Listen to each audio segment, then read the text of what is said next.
কোরআনুল কারীমের সূরা তাওবার মধ্যে আছে, আল্লাহ তাআলা বলছেন, তোমাদের পিতা মাতা, তোমাদের ভাই বেরাদর, তোমাদের স্ত্রী সন্তান, তোমাদের আত্মীয় স্বজন, তোমাদের ব্যবসা, তোমাদের ঘর দুয়ার, তোমাদের জিন্দেগির যত উপার্জন, এই সব কিছুর চাইতে যদি আল্লাহ এবং তার রসুল এবং আল্লাহর রাস্তায় জিহাদ, আহাব্বা ইলাইকুম, এই তিনটা, আল্লাহর ভালোবাসা, রসুলুল্লাহ সাল্লাল্লাহু আলাইহি ওয়াসাল্লামের ভালোবাসা, আল্লাহর রাস্তায় জীবন বিলিয়ে দেওয়া, জিহাদ করা, এটা যদি তোমাদের কাছে সবচেয়ে প্রিয় না হয়, ফাতারাব্বাসু হাত্তা ইয়াতি আল্লাহু বিআমরিহি, তাহলে আল্লাহ তাআলার আযাব আসার জন্য অপেক্ষা করো। আল্লাহ তাআলার পক্ষ থেকে তোমার উপরে অচিরেই মুসিবত আসবে। আখিরাতের মুসিবত তো আছেই, দুনিয়াতেও আসবে, দুনিয়াতেও মুসিবত আসবে। তাইলে আল্লাহর ভালোবাসা, রসুলুল্লাহ সাল্লাল্লাহু আলাইহি ওয়াসাল্লামের প্রতি ভালোবাসা, আল্লাহর রাস্তায় জিহাদ, জীবন বাজি রাখার ভালোবাসা চাওয়া, এটা আমাদের জন্য আল্লাহর আযাব থেকে বাঁচবার একটা কার্যকর মাধ্যম, আল্লাহর আযাব থেকে বাঁচা। তাহলে কি দাঁড়াইল কথা? ঈমানের পূর্ণতার জন্য রসুলুল্লাহ সাল্লাল্লাহু আলাইহি সাল্লামকে ভালোবাসা শুরু, আবার আযাব থেকে বাঁচার জন্য রসুলুল্লাহ সাল্লাল্লাহু আলাইহি ওয়াসাল্লামের ভালোবাসা জরুরি। হাদিসের মধ্যে আছে, একজন সাধারণ সহজ সরল সাহাবী, তিনি একদিন নবী সাল্লাল্লাহু আলাইহি সাল্লামকে বলছেন, ইয়া রাসূলুল্লাহ, কিয়ামত কোন দিন হবে?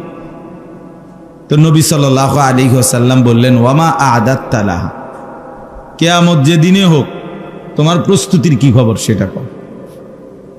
রেডি হইছো কদ্দুর? মাল সামানা গুছানো হয়েছে কিনা?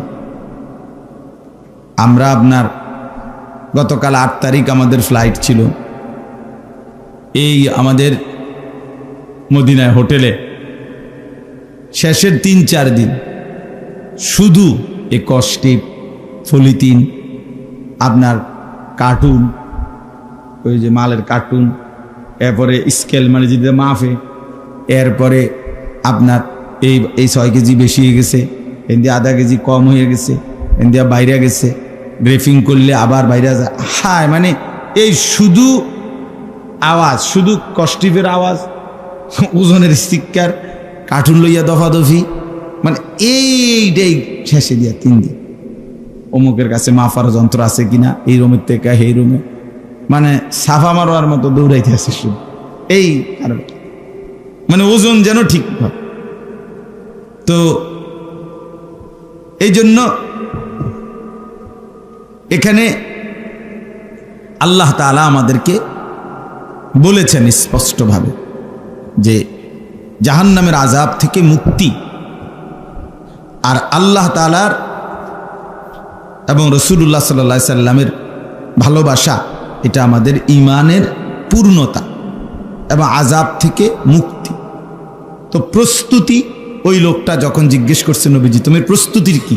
এই যে আমরা যেমন রেডি হয়েছি আসার জন্য, কত কিছু যে জিগায় এয়ারপোর্টে হাজি সাহেবরা, এমনি জিগায় বলি, ওইটা করবনি, মাপবো কোথায়, শুধু প্রশ্ন, শুধু প্রশ্ন, শুধু প্রশ্ন। প্রস্তুতি মানে বাড়িতে আসবে যাতে সবগুলো লাগেজ, মাল সামানা এগুলো ঠিকঠাক মতো আসে। সব মিলাইয়া মালামাল কি?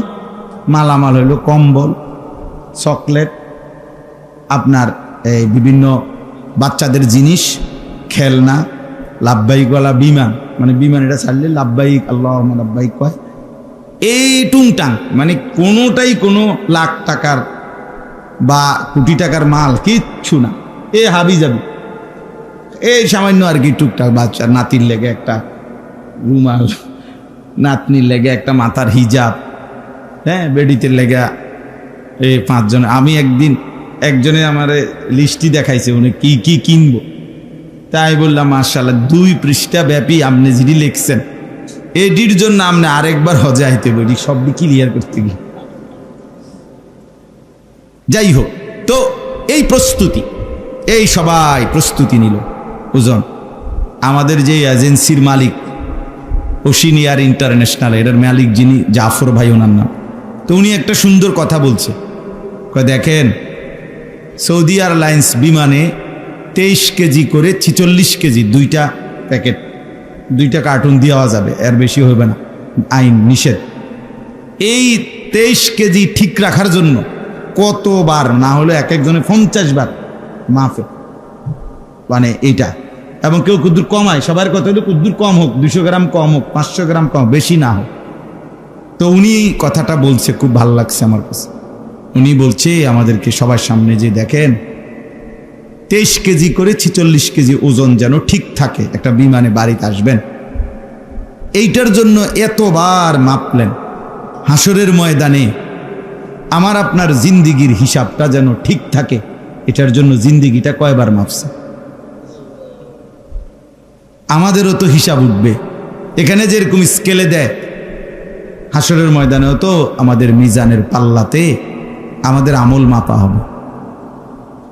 তো আমার নামাজটা ঠিক হচ্ছে কিনা, আমার ওযুটা আসলেই সুন্নত মোতাবেক, নবীজির তরিকা মোতাবেক হলো কিনা, আমার গোসল আসলে হচ্ছে কিনা, আমার 2 রাকাত নামাজ ফরজ ওয়াজিব সুন্নত মুস্তাহাব ঠিক মতো আদায় হচ্ছে কিনা, আমি যে খাচ্ছি উপার্জন করতেছি এটা আসলেই হালাল কিনা, এইটার জন্য আমাদের পেরেশানি করি।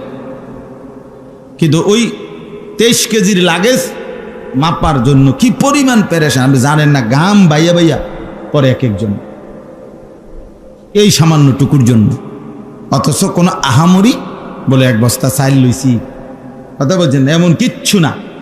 বললাম না, এই সামান্য জিনিস, বাচ্চাদের হাবিজাবি এইগুলাই, নামাজের মুসল্লা, আপনার কম্বল, এই সামান্য টুকটাক জিনিস, খেজুর, পানি, এইটুকুর হিসাবের জন্য এত অস্থিরতা যদি হয়, তো 60 বছরের জিন্দিগির জন্য কি হিসাব করলো?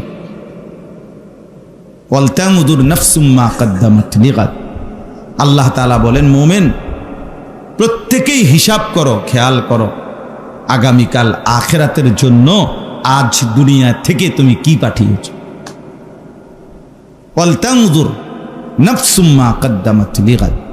লিগাদ মানে আগামীকাল, গাদিন মানে আগামীকাল, আগামীকালকের কিয়ামতের জন্য আজ দুনিয়া থেকে, এখান থেকেই পাঠাইতে হবে। দুনিয়া আখিরাত সাজাবার জন্য দেওয়া হয়েছে, আখিরাত বানাবার জন্য, স্থায়ী জিন্দিগি বানাবার জন্য। হায়াত মূলত আখিরাত, জীবন মূলত আখিরাত, এটা শুধু পার করা। ওয়া ইন্নাদ দারাল আখিরাতা লাহিয়াল হায়াওয়ান। আল্লাহ তাআলা বলছে, নিশ্চয়ই আখিরাতের ঘর সেটাই কেবল জীবন, হায়াত, বেঁচে থাকা। এর জন্য প্রকৃত জীবন হায়াত, এটা আখিরাত। তাহলে প্রস্তুতি কোথায়? কয়বার খেয়াল করছেন জীবনে? রুকুটা হয় কিনা, সেজদাটা হয় কিনা, ওযু গোসল হয় কিনা? আও মাত্য না আল্লাহ ভরসা, এটা কি কথা? আরে রাখো চাই হুজুরা, সব হুজুরের দ্বারা গেলে হুজুর আরো কত মাসলা বাইর করবো, এরকম কথা বলে। এমন বেয়াদব নাই? কথা বলেন না কেন? আরে বেটা, হুজুর তো মাসালা বাইর করিয়া দুনিয়া তোরে শুধরাইয়া ঠিক করে দিবে, কিন্তু কবরে কে ঠিক করবে? তখন হাসরের ময়দানে কে ঠিক করে দিবে? এখন তো হুজুরদের কাছে আসলে লাভ আছে, ঠিক করে দিল, ভুলটা শুধরাইয়া দিল, তো তখন আফসুস করে কি লাভ হবে বলেন? এই হজ্জের সফরেও আমি পরে হজ্জের শেষে কিছু বিষয় নিয়ে আমার আলাগত অনেকরে বলছি, যে আমার সাথে বিভিন্ন কথার প্রেক্ষাপটে অনেকেই এই আফসুস করছে যে হুজুর ইন্নালিল্লাহ, যদি এটা জানতাম আগে তো আমি এটা ছাড়লাম না। কথা বুঝি?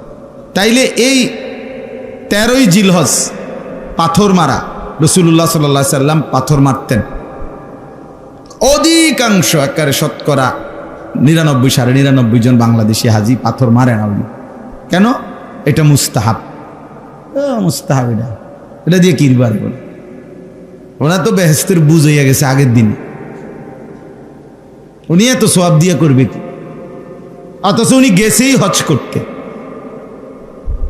এখানে গেছেই হজ করতে, একটু কষ্ট করতে, এটা করতে রাজি না।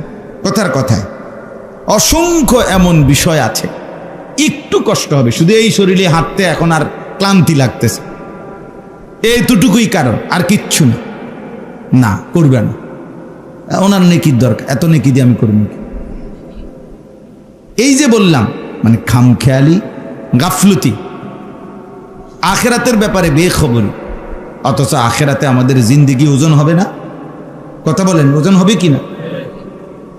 যাই হোক, ফিরে আসি ওই কথায়। ওই সাহাবী নবী সাল্লাল্লাহু আলাইহি ওয়াসাল্লাম তাকে বললেন, তুমি আখেরাতের যে দিনে হোক প্রস্তুতিটা কি তোমার, সেটা বলো।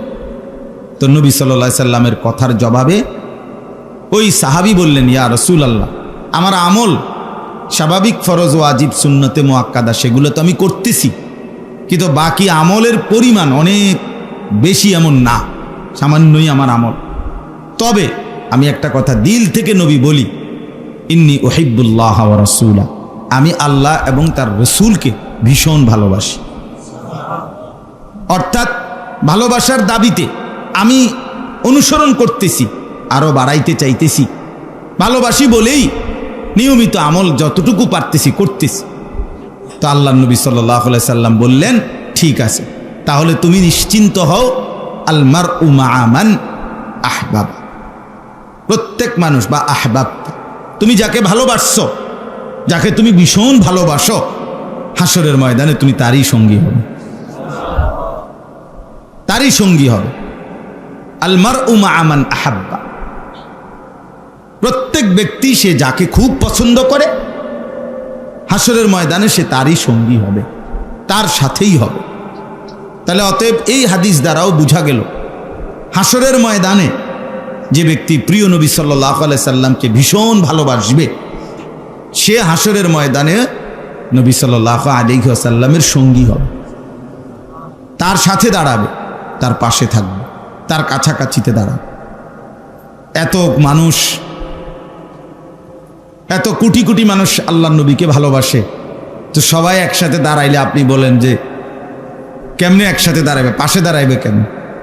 এত মানুষ তো আমি অনেক পিছিয়ে যাব না, কেমনে একসাথে দাঁড়াবে সেইটা আপনার চিন্তার বিষয় না, সেটা হাসরের ময়দানে গেলেই আপনি দেখবেন। কোরআন শরীফে আছে, সমস্ত জান্নাতীরা জান্নাতের মধ্যে যখন বসবে, প্রত্যেকেই প্রত্যেকের মুখোমুখি বসবে, কেউই কি কারো পিঠ দেখবে না। ওয়া আকবালা বা'দুহুম ইলা বা'দিন, তো তাইলে আপনি কোন তো 10 কোটি মানুষ, 100 কোটি মানুষ, কোটি কোটি মানুষ জান্নাতি, তো এত মানুষ একসাথে মুখোমুখি, কেউ কারো পিঠ দেখবে না, তো কেমনে বই বইটা, কত বড় রুম লাগবে, কেমনে সিস্টেম করবে? তো এগুলার সব আপনি সেখানে গেলেই দেখ ইনশাআল্লাহ। তা যাই হোক, আমার বলার উদ্দেশ্য ছিল প্রিয় নবী সাল্লাল্লাহু আলাইহি ওয়াসাল্লামের ভালোবাসা। নবী সাল্লাল্লাহু আলাইহি সাল্লামকে ভালোবাসার কথা আল্লাহর কোরআনে আছে কিনা বলেন? রাসূলুল্লাহ সাল্লাল্লাহু আলাইহি সাল্লামের হাদিসে আছে কিনা বলেন? তিনটা উদাহরণ দিয়ে বুঝাইলাম। এক নাম্বার হলো ঈমানের পূর্ণতার জন্য রাসূলুল্লাহ সাল্লাল্লাহু আলাইহি সাল্লামের ভালোবাসা জরুরি। 2 নাম্বার হলো জাহান্নামের আযাব, আল্লাহর আযাব থেকে বাঁচার জন্য রাসূলুল্লাহ সাল্লাল্লাহু আলাইহি সাল্লামের ভালোবাসা জরুরি। আর 3 নাম্বার হলো নবী সাল্লাল্লাহু আলাইহি সাল্লামের সঙ্গী হওয়ার জন্য হাসরের ময়দানে, এর জন্য নবী সাল্লাল্লাহু আলাইহি সাল্লামকে ভালোবাসা ভীষণ কি জরুরি, ভীষণ জরুরি। এখন আসেন, ভালোবাসার এই প্রশ্ন, এই দাবি করলে বা বললে আলহামদুলিল্লাহ প্রত্যেকে একবারে, আমাদের সেলিম ভাই থেকে শুরু করে এদিক থেকে যদি আমরা একজন একজন করে জিজ্ঞেস করি যে নবী সাল্লাল্লাহু আলাইহি সাল্লামকে ভালোবাসতে রাজি তো, সবাই বলবেন জি, হ্যাঁ এটা আমরা বুঝি, এটাই আমরা বলবো জবাবে, ঠিক না? বা ভালোবাসেন কি না? হ, ভালোবাসি। এই যে ভালোবাসা, কিন্তু এই ভালোবাসা কখন হয়, কেমনে বুঝায়, কি দিয়া হয়? আপনি শুধু দাবি করলেন আপনি নবী সাল্লাল্লাহু আলাইহি সাল্লামকে ভালোবাসি, এটা বললেন, এটা তো যথেষ্ট না বাপ, কোনোভাবেই না, কোনো যুক্তিতেই না। আপনার শুধু মুখের বলন দ্বারাই প্রিয় নবী সাল্লাল্লাহু আলাইহি ওয়াসাল্লাম কে ভালোবাসেন, আপনি কেমনে বুঝাবেন? এই শুধু বললেই হয়ে যাবে কেমনে? আমি আমার কাফেলার যে কয়েকজনের দাড়ি ছিল না প্রথম, তো প্রথমেই বলছি, আমি বললাম যে দেখেন আমার একটা অনুরোধ, কয়েকদিন পরে নবী সাল্লাল্লাহু আলাইহি ওয়াসাল্লামের রওজা মুবারক মদিনায় আপনারা যাবেন, নবী সাল্লাল্লাহু আলাইহি সাল্লামের সামনে দাঁড়িয়ে সালাম দিবেন। নবীজির রওজায়, নবী সাল্লাল্লাহু আলাইহি সাল্লাম রওজা মুবারকের মধ্যে জীবিত, হায়াতুন নবী, সম্পূর্ণ সশরীরে তিনি কি জীবিত? বলেন আলহামদুলিল্লাহ। তাইলে জীবন্ত নবীর সামনে দাঁড়িয়ে আপনি সালাম দিবেন, তো এই দাড়িবিহীন চেহারা নিয়া কেমনে দিবেন? কেমনে সালাম দিবেন? জীবনভর বিড়ি সিগারেটের দুর্গন্ধে মুখটা এটা নিয়ে দাঁড়ায় কেমনে দিবেন? হারামের টাকা, সুদের টাকা দিয়ে জীবনভর পকেট ভরছেন, কেমনে দাঁড়াইবেন? কিতাবের মধ্যে তারিখে স্পষ্ট আছে, রাসূলুল্লাহ সাল্লাল্লাহু আলাইহি ওয়াসাল্লামের কাছে একবার পারস্যের বাদশাহ, অর্থাৎ এখন ইরান যেটাকে বলে তার আশপাশ, পারস্যের কিসরা, এই বাদশার দুইজন প্রতিনিধি, দূত, আগে রাজা বাদশাদের দূত, প্রতিনিধি দুইজন লোক মদিনায় রাসূলুল্লাহ সাল্লাল্লাহু আলাইহি ওয়াসাল্লামের সাক্ষাৎ করার জন্য রাষ্ট্রীয় পয়গাম নিয়ে আসছে। তো ওই দুইজনের চেহারার মধ্যে দাড়ি ছিল না, একদম কাটা, স্পষ্ট তারিখে আছে। রাসূলুল্লাহ সাল্লাল্লাহু আলাইহি ওয়াসাল্লাম সাথে সাথে কসম খোদার ফানসারাফা ওয়াজহা, চেহারা ফিরায় নিলেন। নবীজি সাল্লাল্লাহু আলাইহি ওয়াসাল্লাম তাদের থেকে চেহারা ফিরিয়ে নিলেন এবং বললেন, তোমাদেরকে এই দাড়ি এভাবে কাটতে পারি, এভাবে না রাখতে কে আদেশ করবে? মান আমারাকুম হাদা। তো ওই দুই লোক প্রতিনিধি দূত, তারা বলল আমাদের রব, মানে তারা তাদের বাদশাকে ডাইরেক্ট রব বলতো। তো আমাদের রব, আমাদের মালিক, আমাদের লালন পালনকারী, হেরা এই বাদশাকে বুঝাইছে, তাদের পারস্যের বাদশাকে, সে আমাদেরকে আদেশ করেছে দাড়ি কাটতে, এটা না রাখতে। রাসূলুল্লাহ সাল্লাল্লাহু আলাইহি ওয়াসাল্লাম সরাসরি বলছেন, বাল আমারা রাব্বি বিইফা'i লিহিয়াতি, আর আমার রব আমাকে দাড়ি লম্বা করতে আদেশ করেছে। তোমার রব কাটতে বলছে, আর আমার রব কি করতে বলছে? রাখতে বলছে, লম্বা করতে বলছে। তাহলে আমি বললাম 1450 বছর আগে নবী সাল্লাল্লাহু আলাইহি ওয়াসাল্লাম তো চেহারা মুবারক ফিরাইয়া নিছেন, এটার প্রমাণ আছে। তো এখন নিবে না? এখনো তো নিবে চেহারা ফিরায়, এখনো তো চেহারা ফিরাইয়াই নিবে। আপনি কেমনে দাঁড়াবেন? আলহামদুলিল্লাহ, পুরা আমার কাফেলার আমি 54 জন, সবাইকে দেখছি শেষে মদিনা আসবার আগে আগে একদম দাড়িওয়ালা, সব দিন যে কয়জন ছিল না আর কি, সবাই। কালকে যখন আমরা আসি এয়ারপোর্টে, সবাই একজন একটা আঙ্গুল হাতও লাগায় না। আলহামদুলিল্লাহ, আলহামদুলিল্লাহ। আল্লাহ তাআলা আমার সেই কাফেলার ভাইদেরকেও বরকত দান করেন। তো এই জন্য বললাম, ভালোবাসা রাসূলুল্লাহ সাল্লাল্লাহু আলাইহি ওয়াসাল্লামের, সেটা তো বাপ অনুসরণকে দাবি করে, চায়। ভালোবাসার প্রমাণ হয় অনুসরণের মাধ্যমে। সোজা কথা ভাইয়া, এটা আসলেই নয়সয় করার কোনো বিষয় না। ঘুরাইয়া গাড়াইয়া জোরাতালি দিয়া এমনে হেমনে উত্তরে দক্ষিণে মিলাইয়া এত কিছু বলার কোনো দরকার নেই। সাফ সাফ কথা, নবী সাল্লাল্লাহু আলাইহি সাল্লামের ভালোবাসা জরুরি। জরুরি কিনা? বাধ্যতামূলক, তাকে ভালোবাসতেই হবে। এটা ঈমানের অংশ, এটা ঈমানের পূর্ণতা। আর ভালোবাসা প্রমাণ হবে, ভালোবাসা প্রমাণ হবে, সোজা কথা, আনুগত্যের দ্বারা, অনুসরণের দ্বারা। ইতাআত, ইত্তিবা, অনুসরণ। এই আপনাদেরকে বললাম। আমি আসলে যেহেতু মদিনার থেকে আসছি কালকে, এই কারণে আমার ওই আবেগটা রয়ে গেছে। রাসূলুল্লাহ সাল্লাল্লাহু আলাইহি ওয়াসাল্লামের ভালোবাসা, এই মানুষগুলো রওজায়ে আতহারের সামনে দাঁড়িয়ে কাঁদে, কত মানুষ কাঁদে, ভালোবাসার কত কিছু বলে, মহব্বতে কত কথা বলে, সব ঠিক আছে। ভালোবাসা, মহব্বত, চোখের পানি সব ঠিক আছে। সাহাবায়ে কেরাম এটাই বুঝছেন, যুগে যুগে সমস্ত ইমানদার সত্যিকার আল্লাহর প্রেমিক যারা, নবী প্রেমিক যারা, কসম খোদা, তারা এটাই বুঝছেন যে আমার ভালোবাসা অনুসরণের মাধ্যমে প্রমাণিত হবে, এটাই টিকবে। সেই ভালোবাসা, সস্তা ভালোবাসা, শুধু শুধু শুধু শুধু মুখের উচ্চারণ, এটা কোনোভাবেই যথেষ্ট না, কোনোভাবেই যথেষ্ট। আমার শায়েখ আল্লামা মুফতি মুশতাকুর নবী কাসেম হুজুর অনেক সময় বলছেন, অনেকবার হুজুর এই কথাটা একটা চমৎকার মজার কথা আছে না, যে বহু আল্লাহর বান্দা যে নবী সাল্লাল্লাহু আলাইহি সাল্লামকে শতভাগ তার সুন্নাত, তার জিন্দিগির অনুসরণ করে, কিন্তু জীবনের 70 বছরে অভাব, দারিদ্রতা অথবা টাকা পয়সা না ব্যবস্থা হওয়ার কারণে কোনোদিন হজ্জে যাইতে পারে নাই, মদিনাও দেখে নাই, মক্কাও দেখে, চোখের পানি ফেলছে শুধু, কিন্তু দেখতে পারে নাই, যাইতে পারে নাই, এমন আছে না ভাইয়া? কিন্তু নবী সাল্লাল্লাহু আলাইহি সাল্লামকে অনুসরণ করে, সুন্নাতকে মানে নবীজির ইত্তেবা, আনুগত্য করে। আবার হুজুরে বলছে, আমি আল্লাহর কসম করে বলি, সেই লোকটা পৃথিবীর যত দূরেই থাকুক সে নবীর কাছে। আবার 70 বার গেছে নবীর রওজায়, 1000 বার গেছে,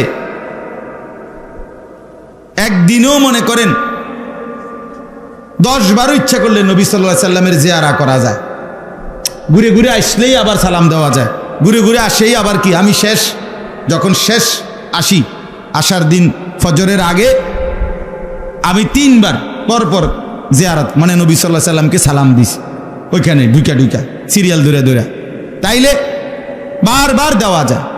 তাহলে এরকম অসংখ্য আল্লাহর বান্দা আছে যিনি মনে করেন 70 বার না 1000 বার 10,000 বার গিয়েছেন, কিন্তু তার চেহারায়, সুরতে, চলনে, বলনে, জিন্দিগির মধ্যে নবীর অনুসরণের কোনো চিহ্নও নাই। সে কাছে থেকেও দূরে, সে কাছে থেকেও কি। এজন্য হুজুর এটা বলে যে বহু আল্লাহর বান্দা কাছে থেকেও নবীর দূরে, বহু আল্লাহর বান্দা দূরে থেকেও নবীর কাছে, অনুসরণের মাধ্যমে, ইত্তেবার মাধ্যমে, সুন্নাতের মাধ্যমে, নবী সাল্লাল্লাহু আলাইহি ওয়াসাল্লামের আনুগত্যের মাধ্যমে।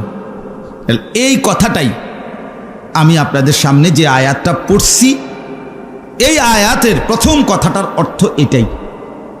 এই দেখেন আপনি, আবারও মনে করেন 5 নম্বর পারা 4 নম্বর সূরা, সূরায়ে নিসা, এই সূরার 64 নম্বর আয়াত। আল্লাহ তাআলা বলেন, ওয়ামা আরসালনা মির রাসূলিন, কোন রাসূলকেই আমি আল্লাহ রাসূল হিসাবে পাঠাই নাই অন্য কোনো উদ্দেশ্যে। যতজনকেই আমি রাসূল বানিয়ে পাঠিয়েছি, কাউকেই আমি অন্য কোনো উদ্দেশ্যে পাঠাই নাই। তাবিজ কবজ, দোকান ব্যবসার উন্নতি, জিফুতের বিদেশ, বালা বিয়া, বাচ্চা কাচ্চার ভালো মতো হওয়া, অনেক মানুষ হুজুরদের সাথে সম্পর্কের এটাও একটা কারণ। কথা বুঝেন নাই? অনেককেই এরকম হয়তো কিছু হাদিয়া দিছে, বিভিন্ন মূল টার্গেট দিয়া টিয়া পরিচয় হইয়া কথা একটাই, হুজুর ব্যবসায় যাতে লাভবান হয়, কুদুর দোয়া করেন, ছেলেটা যাতে বিদেশে তাড়াতাড়ি একটা লাইন করে রাখছি, যাতে তাড়াতাড়ি বিদেশের ইয়াডা হইয়া যায়, ভিসাটা হইয়া যায়, কুদুর দোয়া করেন, ইটালি যেন তাড়াতাড়ি যায়, আমেরিকা যেন তাড়াতাড়ি যায়, বাচ্চা কাচ্চা যেন ভালো মতো হয়, এই বাজার ব্যবসা, দোকান, ঘর, দালান ইত্যাদির জন্য দোয়া। আমি বললাম একদিন আমার এবারের সফরে, আমি বললাম যদি কাউরে বলতাম যে মানে এই 100 হাত উঁচা যে ফিলারটা মনে করেন, এইটা যদি আপনি ধরতেন পারেন, তাইলে আপনার সমস্ত নেক মুকসুদ দুনিয়ার এটি পূরণ হইব মনে করেন। সে যে কোনো মূল্যে চেষ্টা করবে এটা ধরতে। কিন্তু যদি বলেন প্রতিদিন এক বসায় সুন্দর করে 1000 বার দুরূদ শরীফ একদম নিয়ম মাফিক মন দিয়ে একাকী পড়বেন, দেখবেন নবীর সুপারিশ পাবেন। দেখবেন আপনি এইখানে আইসা আপনি অধিকাংশ লোকে আর পাইতে, যেটা আমল ধারাবাহিক করতে হবে ওইটার মধ্যে লোক পাওয়া যায় না, কম আছে, নাই যে এটা না। কিন্তু ওই আশ্চর্য কিছু কইবেন, হ্যাঁ এইটার জন্য কি রাজি। তাইলে আল্লাহ রসুল সাল্লাল্লাহু আলাইহি ওয়াসাল্লাম সহ পিছনের সমস্ত নবীকে আল্লাহ তাআলা মানুষের কোনো দুনিয়াবির উন্নতি এর জন্য পাঠায়নি। ওমা আরসালনা মির রাসূলিন, একজনকেও আমি রসুল বানিয়ে পাঠাই নাই অন্য কোন উদ্দেশ্যে। তো বলে কি উদ্দেশ্যে পাঠাইছেন? আল্লাহ বলেন ইল্লা লিইউতাআ বিইذনিল্লাহ, আল্লাহর আদেশে আল্লাহর হুকুমে শুধুই কেবল তার আনুগত্য করার জন্যই রসুল বানিয়ে পাঠিয়েছে। আর কেমনে কইতো? এতটা সহজ সুন্দরভাবে আল্লাহ তাআলা স্পষ্ট বলছে যে আদম থেকে মুহাম্মদ সাল্লাল্লাহু আলাইহি ওয়াসাল্লাম একজনকেও আমি আল্লাহ রসুল বানিয়ে পাঠাই নাই, শুধু পাঠিয়েছি লিইউতাআ, লিইউতাআ এই শব্দটাই দরকার। ইল্লা লিইউতাআ, শুধুই কেবল তার আনুগত্য, মজহুলের সিগা, তার আনুগত্য করা হবে এই জন্য পাঠাইছি। বিইজনিল্লাহ, ওই রসুলের আনুগত্য কেন করব? আল্লাহর আদেশের কারণে। আতিউল্লাহ ওয়া আতিউর রাসূল, আল্লাহ তাআলা বলছে হে ঈমানদার, আল্লাহর আনুগত্য করো, রসুলের আনুগত্য করো। তাইলে প্রিয় নবী সাল্লাল্লাহু আলাইহি ওয়াসাল্লাম আমাদের জন্য তিনি এসেছেন, কি উদ্দেশ্যে আসছেন? আমরা যেন তার আনুগত্য করি। কি উদ্দেশ্যে বলেন না? লাকাদ মান্নাল্লাহু আলাল মুমিনিনা ইয বাআসা ফীহিম রাসূলাম মিন আনফুসিহিম, আল্লাহ বলেন মুমিনরা জানো না তোমরা, তোমাদের উপরে আমি আল্লাহ কত বড় দয়া করছি। আল্লাহ বলেন আমার ঈমানদার বান্দাদের উপরে আমি আল্লাহর পক্ষ থেকে সবচেয়ে বড় যেই দয়াটা করেছি সেটা হলো আমার রসুল তাদের জন্য পাঠাইছি। কোরআনের আয়াত, লাকাদ মান্নাল্লাহ, আল্লাহ বলেন অবশ্যই আল্লাহ সর্বোচ্চ দয়া করেছেন আলাল মুমিনিন, মুমিনদের উপর, মুমিনের উপর। ওই জিভুত বিয়া দিছে, হ্যাঁ এইটি কোনো মানুষের সবাই বিয়া দেয়। বা বিল্ডিং করছেন, ঘরদুয়ার করছেন, টাকা পয়সা হয়েছে, ভাত তরকারি খান, ঘুমজান, পেশাব পায়খানা করেন, হ্যাঁ বন বিড়ি চা বিস্কুট এই খামখেয়ালি এই কিছু, এগুলোর হিসাব এ তো কিছুই না। এ তো হাইওয়ান জানোয়ারেরও মিলতেছে। এ তো কাফের, মুশরিক, বেঈমান, নাস্তিক, মুরতাদ, হিন্দু, বৌদ্ধ, ইয়াহুদি, খ্রিস্টান সবার মিলছে কিনা বলেন না? তো এটার আশ্চর্য কি? এটার মধ্যে একবারে এত হিসাব দেওয়ার কিতা আছে? বিল্ডিং করছি হুজুর, দরজাটি এই সে সিটকারি এরকম, এই সেই কি কয় না কয়, মানে অনেক মানুষ দেখি এই কথা শুরু করলে হেতে এইগুলো কয়, এই ফুতে কি করে, মাইয়া কি করে, জিয়ে কি করে, বিল্ডিং করছে কেমনে করছে। এরপরে আরেকজনে পারে আমি তো ধরা খাইছি দরজা দিয়া, কাঠ দিয়া। তুই বেটা পুরাই ধরা খাইছ, বেটা দরজা দিয়া না, তুই পুরা বিল্ডিং দিয়ে ধরা খাইছ। ফালতু কথা এগুলো। মানে পুরা বিল্ডিং এর বর্ণনা, কেমনে আনছে দরজা, কেমনে আনছে সিটকারি, কিভাবে ইট আনছে, করতে বালু আনছে, বালু আনতে গিয়া কি কি ঘটনা ঘটছে, ইট আনতে গিয়া 2 নম্বর ফুটছে কয়টা, ব্রিক ফিল্ড কোনটাত গেছে, কয়টা ফিল্ডে গেছে, এগুলো আছে। এগুলো কীর্তন শোনাইতেছে না লোক। এবারের বাড়ি চিটাগাং, আপনার বাড়ি কুমিল্লা।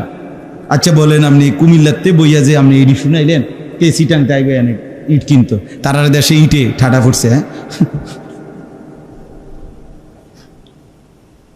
বলেন কোনো অর্থ আছে এগুলোর? কোনো নাই। এই সব মানে দুনিয়া বুঝাইতেছে একজন আরেকজন, এই শূন্যই তৃপ্তি, একজন আরেকজন বলে তৃপ্তি না। বাস আল্লাহ তাআলা বলেন ওমা আরসালনা মির রাসূলিন ইল্লা লিইউতাআ বিইذনিল্লাহ। আল্লাহ তাআলা বলেন রসুল পাঠিয়েছি শুধুই আনুগত্যের জন্য। বলেন কি জন্য? আবার বলেন শুধুই আনুগত্যের জন্য, অনুসরণের জন্য। মন দিয়া আমি আমার জন্য বলছি, আপনাদের জন্য বলছি। আল্লাহর ঘর থেকে, রসুলের রওজা থেকে এসে আজ প্রথম আপনাদের কাছে এটা বললাম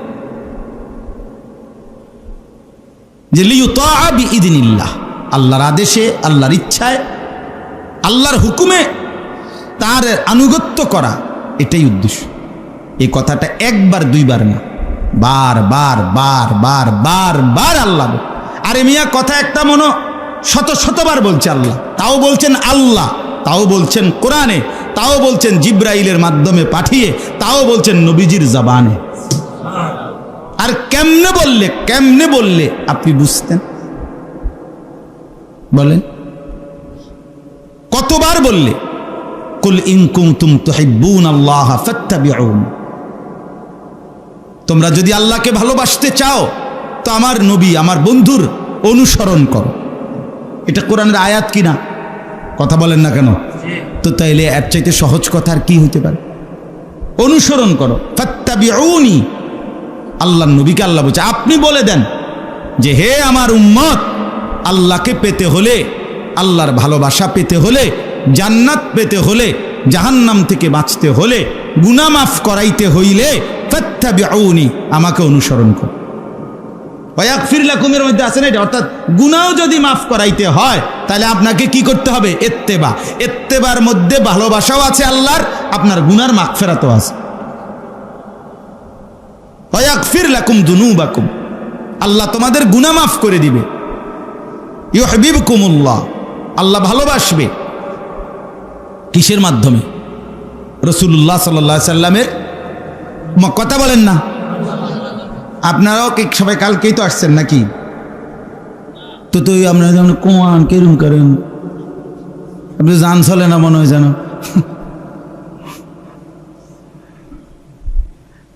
তাইলে রাসূলুল্লাহ সাল্লাল্লাহু আলাইহি ওয়াসাল্লামের আনুগত্যের মাধ্যমে, অনুসরণের মাধ্যমে আল্লাহর ভালোবাসা মিলবে, আমাদের গুনাহের মাফি, মাগফিরাত আল্লাহর কাছ থেকে মিলবে, আল্লাহর কাছ থেকে মিলবে। এখন গুনাহ মাফ নেওয়ান, আল্লাহর কাছ থেকে গুনাহ মাফ করানো, এটা আমাদের জন্য কি পরিমাণ দরকার? দরকার কি না বলেন নাকি? গুনাহ মাফ না করাইলে আপনি বেহেশতে যাবেন কেমনে? মাফ পাবেন কেমনে? হাদিসে স্পষ্ট আছে, ওয়া কুল্লুহুম আতিহি ইয়াউমাল কিয়ামাতি ফারদা। আরে কোরআনে আল্লাহ বলছে প্রত্যেকটা বান্দাকে একজন একজন করে কিয়ামতের দিন, ফারদান আই ওয়াহিদান, একজন একজন করে আমি আল্লাহর সামনে হিসাব দেওয়ার জন্য দাঁড়াইতে হবে।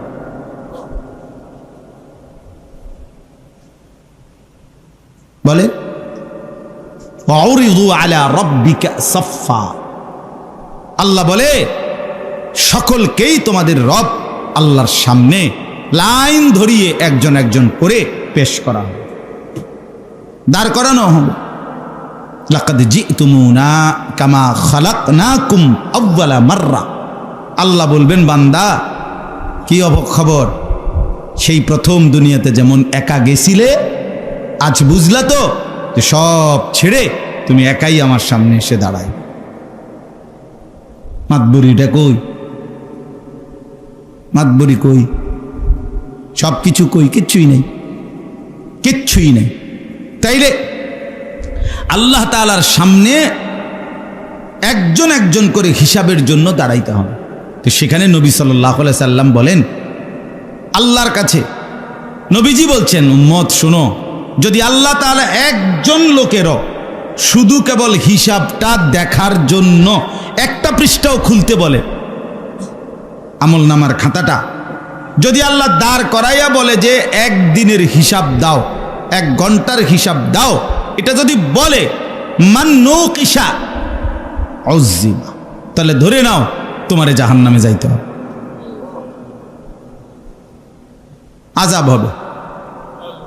মান নৌকিসাল হিসাব উযিবা, যার হিসাব নিবে আল্লাহ তারে আযাব ভোগ করতেই হবে। তাহলে জান্নাতে যাবে কেন? শুধু জান্নাতে যাবে ওই অবস্থায় যার দিকে তাকাইয়েই আল্লাহ তাআলা বলবে জি খালাস ওকে আগে বাড়ো।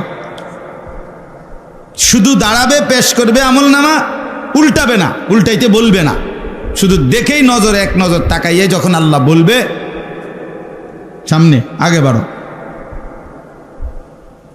আগে বাড়ো। এই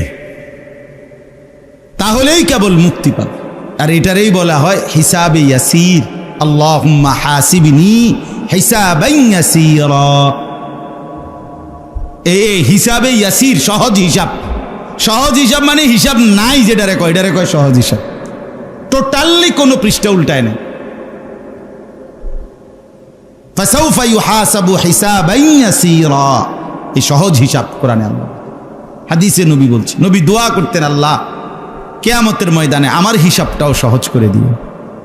তো আম্মা জান আয়েশা রাদিয়াল্লাহু তাআলা আনহা জিজ্ঞেস করছে যে ইয়া রাসূলুল্লাহ সহজ হিসাব বলতে কি? এই তখন নবীজি বলছে আল আরাজু ফাকাত, শুধু কেবল পেশ করা, অর্থাৎ আল্লাহর সামনে পেশ হবে, তোমার সামনে নিবে, আল্লাহ তাকাবে তোমার ফাইলের দিকে, কোনো পৃষ্ঠা উল্টানি নাই, শুধু তাকাইয়া বলবে ঠিক আছে যাও, এই সেই কেবল জান্নাত। আর যদি কয় একটা পৃষ্ঠা উল্টাও, হ্যাঁ তাইলে জাহান্নাম, তাইলে আযাব, তাইলে আযাব। এই জন্য বললাম মাগফিরাত পাইতে হইলে, এই জাহান্নাম থেকে মুক্তি পাইতে হইলে, গুনাহ মাফ করাইতে হইলে রাসূলুল্লাহ সাল্লাল্লাহু আলাইহি সাল্লামের অনুসরণ জরুরি, ইত্তেবা জরুরি। কোরআনুল কারীমের মধ্যে আল্লাহ তাআলা বলছেন লাকাদ কানা লাকুম ফি রাসূলিল্লাহি উসওয়াতুন হাসানাহ, আল্লাহর রাসূলের মধ্যে তোমাদের জন্য রয়েছে সর্বোত্তম আদর্শ। লিমান কানা ইয়ারজুল্লাহ, এই দেখেন কার জন্য সর্বোত্তম আদর্শ?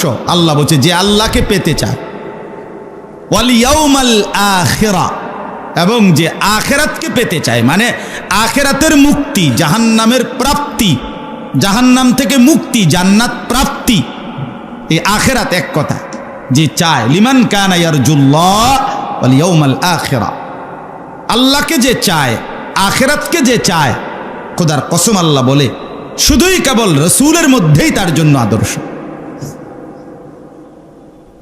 ওয়া যাকারাল্লাহা কাসীরা, এবং যে বেশি বেশি আল্লাহ তাআলার জিকির করে, জিকির করে, তার জন্য রাসূলের মধ্যেই উত্তম আদর্শ। এজন্য যারা জাকের, যারা নিয়মিত জিকির করে, বিভিন্ন জায়গায় অনেক মানুষ আছে সাধারণ মুসলমান ব্যাপক জিকির আজকার করে, ভালো কথা, কিন্তু জিকির আজকার যে আসলে করে সে রাসূলের অনুসরণ না কইরা পারে না। এই জন্য যার মধ্যে রাসূলুল্লাহ সাল্লাল্লাহু আলাইহি সাল্লামের অনুসরণ নাই, সুন্নতের নমুনা নাই, তোর জিকিরটাও বেটা জিকিরের নামে ধোঁকা বেটা, এটা বেটা ধোঁকা বেটা, তো এটা ধোঁকা বেটা। নাহলে আল্লাহ বলছে যে আমি আল্লাহর বেশি জিকির করে সে আমার রাসূলের মধ্যেই আদর্শ খুঁজে পায়। ওয়া যাকারাল্লাহা কাসীরা, তাহলে জিকির যদি সত্যিকার জিকির হইতো, আল্লাহ রাসূলের অনুসরণ তার মধ্যে বাড়ত, সুন্নাত মোতাবেক জিকিরও করতে পারে। সুবহানাল্লাহ, সুবহানাল্লাহ। শায়েখ সবসময় এটা বলে, হযরত সব সময় বলেন, আল্লামা মুফতি মুশতাকুন নবী সাহেব হুজুর সব সময় এটা বলে যে যেগুলো কি জিকির, এগুলো বলেন কি জিকির। আমরা গুনছি, একের গড়ি ধরা 2 মিনিট। এবারে আমার পাশে আমার আরেক সাথী ছিল আমাদের সাথে, এবারে নামাজ পড়ছে, কারণ না হইলো 8 থেকে 10 রাকাত, 8-10 রাকাতের কম হইতো না, 2 মিনিট না, 2 মিনিটের বেশি হইতোই না। ও মা, এটা কি নামাজ? 2 মিনিটে কেমনে 10 রাকাত নামাজ পড়ে নিলেন আপনি? আপনার সূরা কই, কেরাত কই, তাব্বাতিয়াদা কই, কুলু আল্লাহ কই, আতাইয়াতু পড়লেন কেমনে, দুরূদ শরীফ পড়লেন কেমনে, দোয়ায়ে মাসুরা পড়লেন কেমনে, আপনি উড়েন কেমনে, বইয়েন কেমনে? এটা কি স্প্রিং নি না জাপানি মেশিন? তো এটা এইবারও দেখছি মিয়া, ও মা, এটা কি 2 মিনিট লাগছে না, বিশ্বাস 8-10 রাকাত উড়ে এলাইলো আর কি, সোজা কথা না, উড়ে এলাইছে সোজা। আস্তাগফিরুল্লাহ, এটা কি আসলে? তাইলে দেখ, আল্লাহর স্মরণ, আল্লাহর জিকির, সুবহানাল্লাহ সুবহানাল্লাহ সুবহানাল্লাহ সুবহানাল্লাহ, কিচ্ছু না, কিচ্ছু না, কিচ্ছু না। আলহামদুলিল্লাহ আলহামদুলিল্লাহ আলহামদুলিল্লাহ, কিচ্ছু না, কিচ্ছু না, কিচ্ছু না, হইছে না, দিনতান নাই কান্না, বুঝেন না? এবারে কয় আলহামদুলিল্লাহ আলহামদুলিল্লাহ আলহামদুলিল্লাহ, ফেরেশতা কয় না না, হইছে না, লিখতাম না। হ্যাঁ আলহামদুলিল্লাহ কি? হা এটার উচ্চারণ কই? আল্লাহ শব্দের শেষে যে একটা গোল হা আছে ছোট, এটা কই? সুবহানাল্লাহ সুবহানাল্লাহ করলে তো শুধু লামের মধ্যেই শেষ হয়ে যায়, তো আল্লাহ শেষে আর একটা হা আছে না, এটা কই? এসকু উঠে না, এত এসকু উঠে কা? কথা বুঝেন না আপনি? আপনিরা তো এসকু উঠে কা? আপনি যে একটা শুরু না করতে শিক্ষার দিয়ে ওঠেন, কি ঘটনা গীতা? হ্যাঁ, এত জোরে ভাল মারেন কেন? এটা কি এসকো? এটা আলগা এসকো কি লইয়ে রাখছেন নি পকেটে নাকি? ঘটনাটা কি? এটা কি কারেন্ট না? আশ্চর্য কথা। কোরআনুল কারীম স্পষ্ট আছে। আর ইলিয়াস ভাই, ওই যে হজ্জের যে আয়াত, যেখানে সূরা বাকারার 8টা আয়াত, ওইখানে পূর্ণাঙ্গ হজ্জের 5 দিনের আমল কি কি, ওইখানে সরাসরি আছে কোরআন শরীফে। আয়াতের নাম্বার হলো মানে আল হজ্জু আশহুরুম মা'লুমাত ফামান ফারাদা ফীহিন্নাল হজ্জা, এইখান থেকে এই 196 ওয়া আতিম্মুল হজ্জা ওয়াল উমরাতা লিল্লাহ, এইখান থেকে 196 থেকে 203, 196, 97, 98, 99, 200, 201, 2, 3, এই কয়টা হইল? 8টায়। এই হজ্জের 5 দিনের মূল আমল কি, আল্লাহ তাআলা এই 5টা আয়াতে উল্লেখ করছে। সূরা বাকারার কত নম্বর বললাম? 196 থেকে 203 নম্বর আয়াত। আপনারা বাংলা পড়লেও বুঝবেন, তর্জমা পড়ে নিয়ে। তো ওইখানে স্পষ্টভাবে এই কথা আছে। আল্লাহ তাআলা বলেন, এই হজ্জের 5 দিনের যা আমল, মিনা, আরাফা, মুজদালিফা, আবার মিনা, মেন কাজটা হলো এইখানে হারাম শরীফ, তাওয়াফে জিয়ারত, সাই, এসব মিলাইয়া এইখানের মূল ডিউটিটা কি? এ যাই করবা, আল্লাহ বলছে মিনায় যাবা, আচ্ছা যাইও, আরাফায় যাইবা, আচ্ছা যাইও, মুজদালিফায় আসবা, আচ্ছা আইসো, আবার মিনায় আসবা, আচ্ছা আইসো, আবার আমার ঘরে আসবা, কাবা আইসো। কিন্তু যাই ঘুরতেছো আসতেছো, যেখানেই যাচ্ছ, আল্লাহ তাআলা বলেন মূল একটা কথা বান্দা মনে রাখবা, সব জায়গায় আমার জিকির করবা বেশি বেশি। টার্গেট কয়টা? একটা মেন টার্গেট, উযকুরুল্লাহ উযকুরুল্লাহ উযকুরুল্লাহ ফাইদা আফাদতুম মিন আরাফাতিন ফাযকুরুল্লাহ। এই যে আরাফাত থেকে আসতেছো ক্লান্ত, আরে না, জিকির করো, জিকির করো। ফাইদা কাদাইতুম মানাসিকাকুম ফাযকুরুল্লাহ, এই যে এরপর ওয়াযকুরুল্লাহ ফি আইয়ামিন মা'দুদাত, মিনায় থাকবা 2 দিন 3 দিন থাকো, তবে আমার জিকির করো, আমার কি করো? বারবার কথা এটা কইছি, এই 8টা আয়াত। তো এখানে একটা মৌলিক কথা আছে, এখানে এই দেখেন, এখানে 198 আয়াতের নম্বর আয়াতের মধ্যে বলে রাখছে ওয়াযকুরুহু কামা হাদাকুম, আমি যেভাবে নির্দেশনা দিয়েছি সেভাবে জিকির করো। আমি এটা হুজুরও দেখাইছি, হুজুর হ্যাঁ মৌলানা সেরকম কথাই। ওয়াযকুরুহু কামা হাদাকুম, আল্লাহ যেভাবে তোমাদেরকে দিক নির্দেশনা দিয়েছেন সেভাবে জিকির করো। এই যে কোরআনের আয়াত, সেভাবে জিকির করো। তাইলে আল্লাহ তাআলা বলেন, আল্লাহর জিকির যে বেশি করে, আল্লাহকে যে পেতে চায়,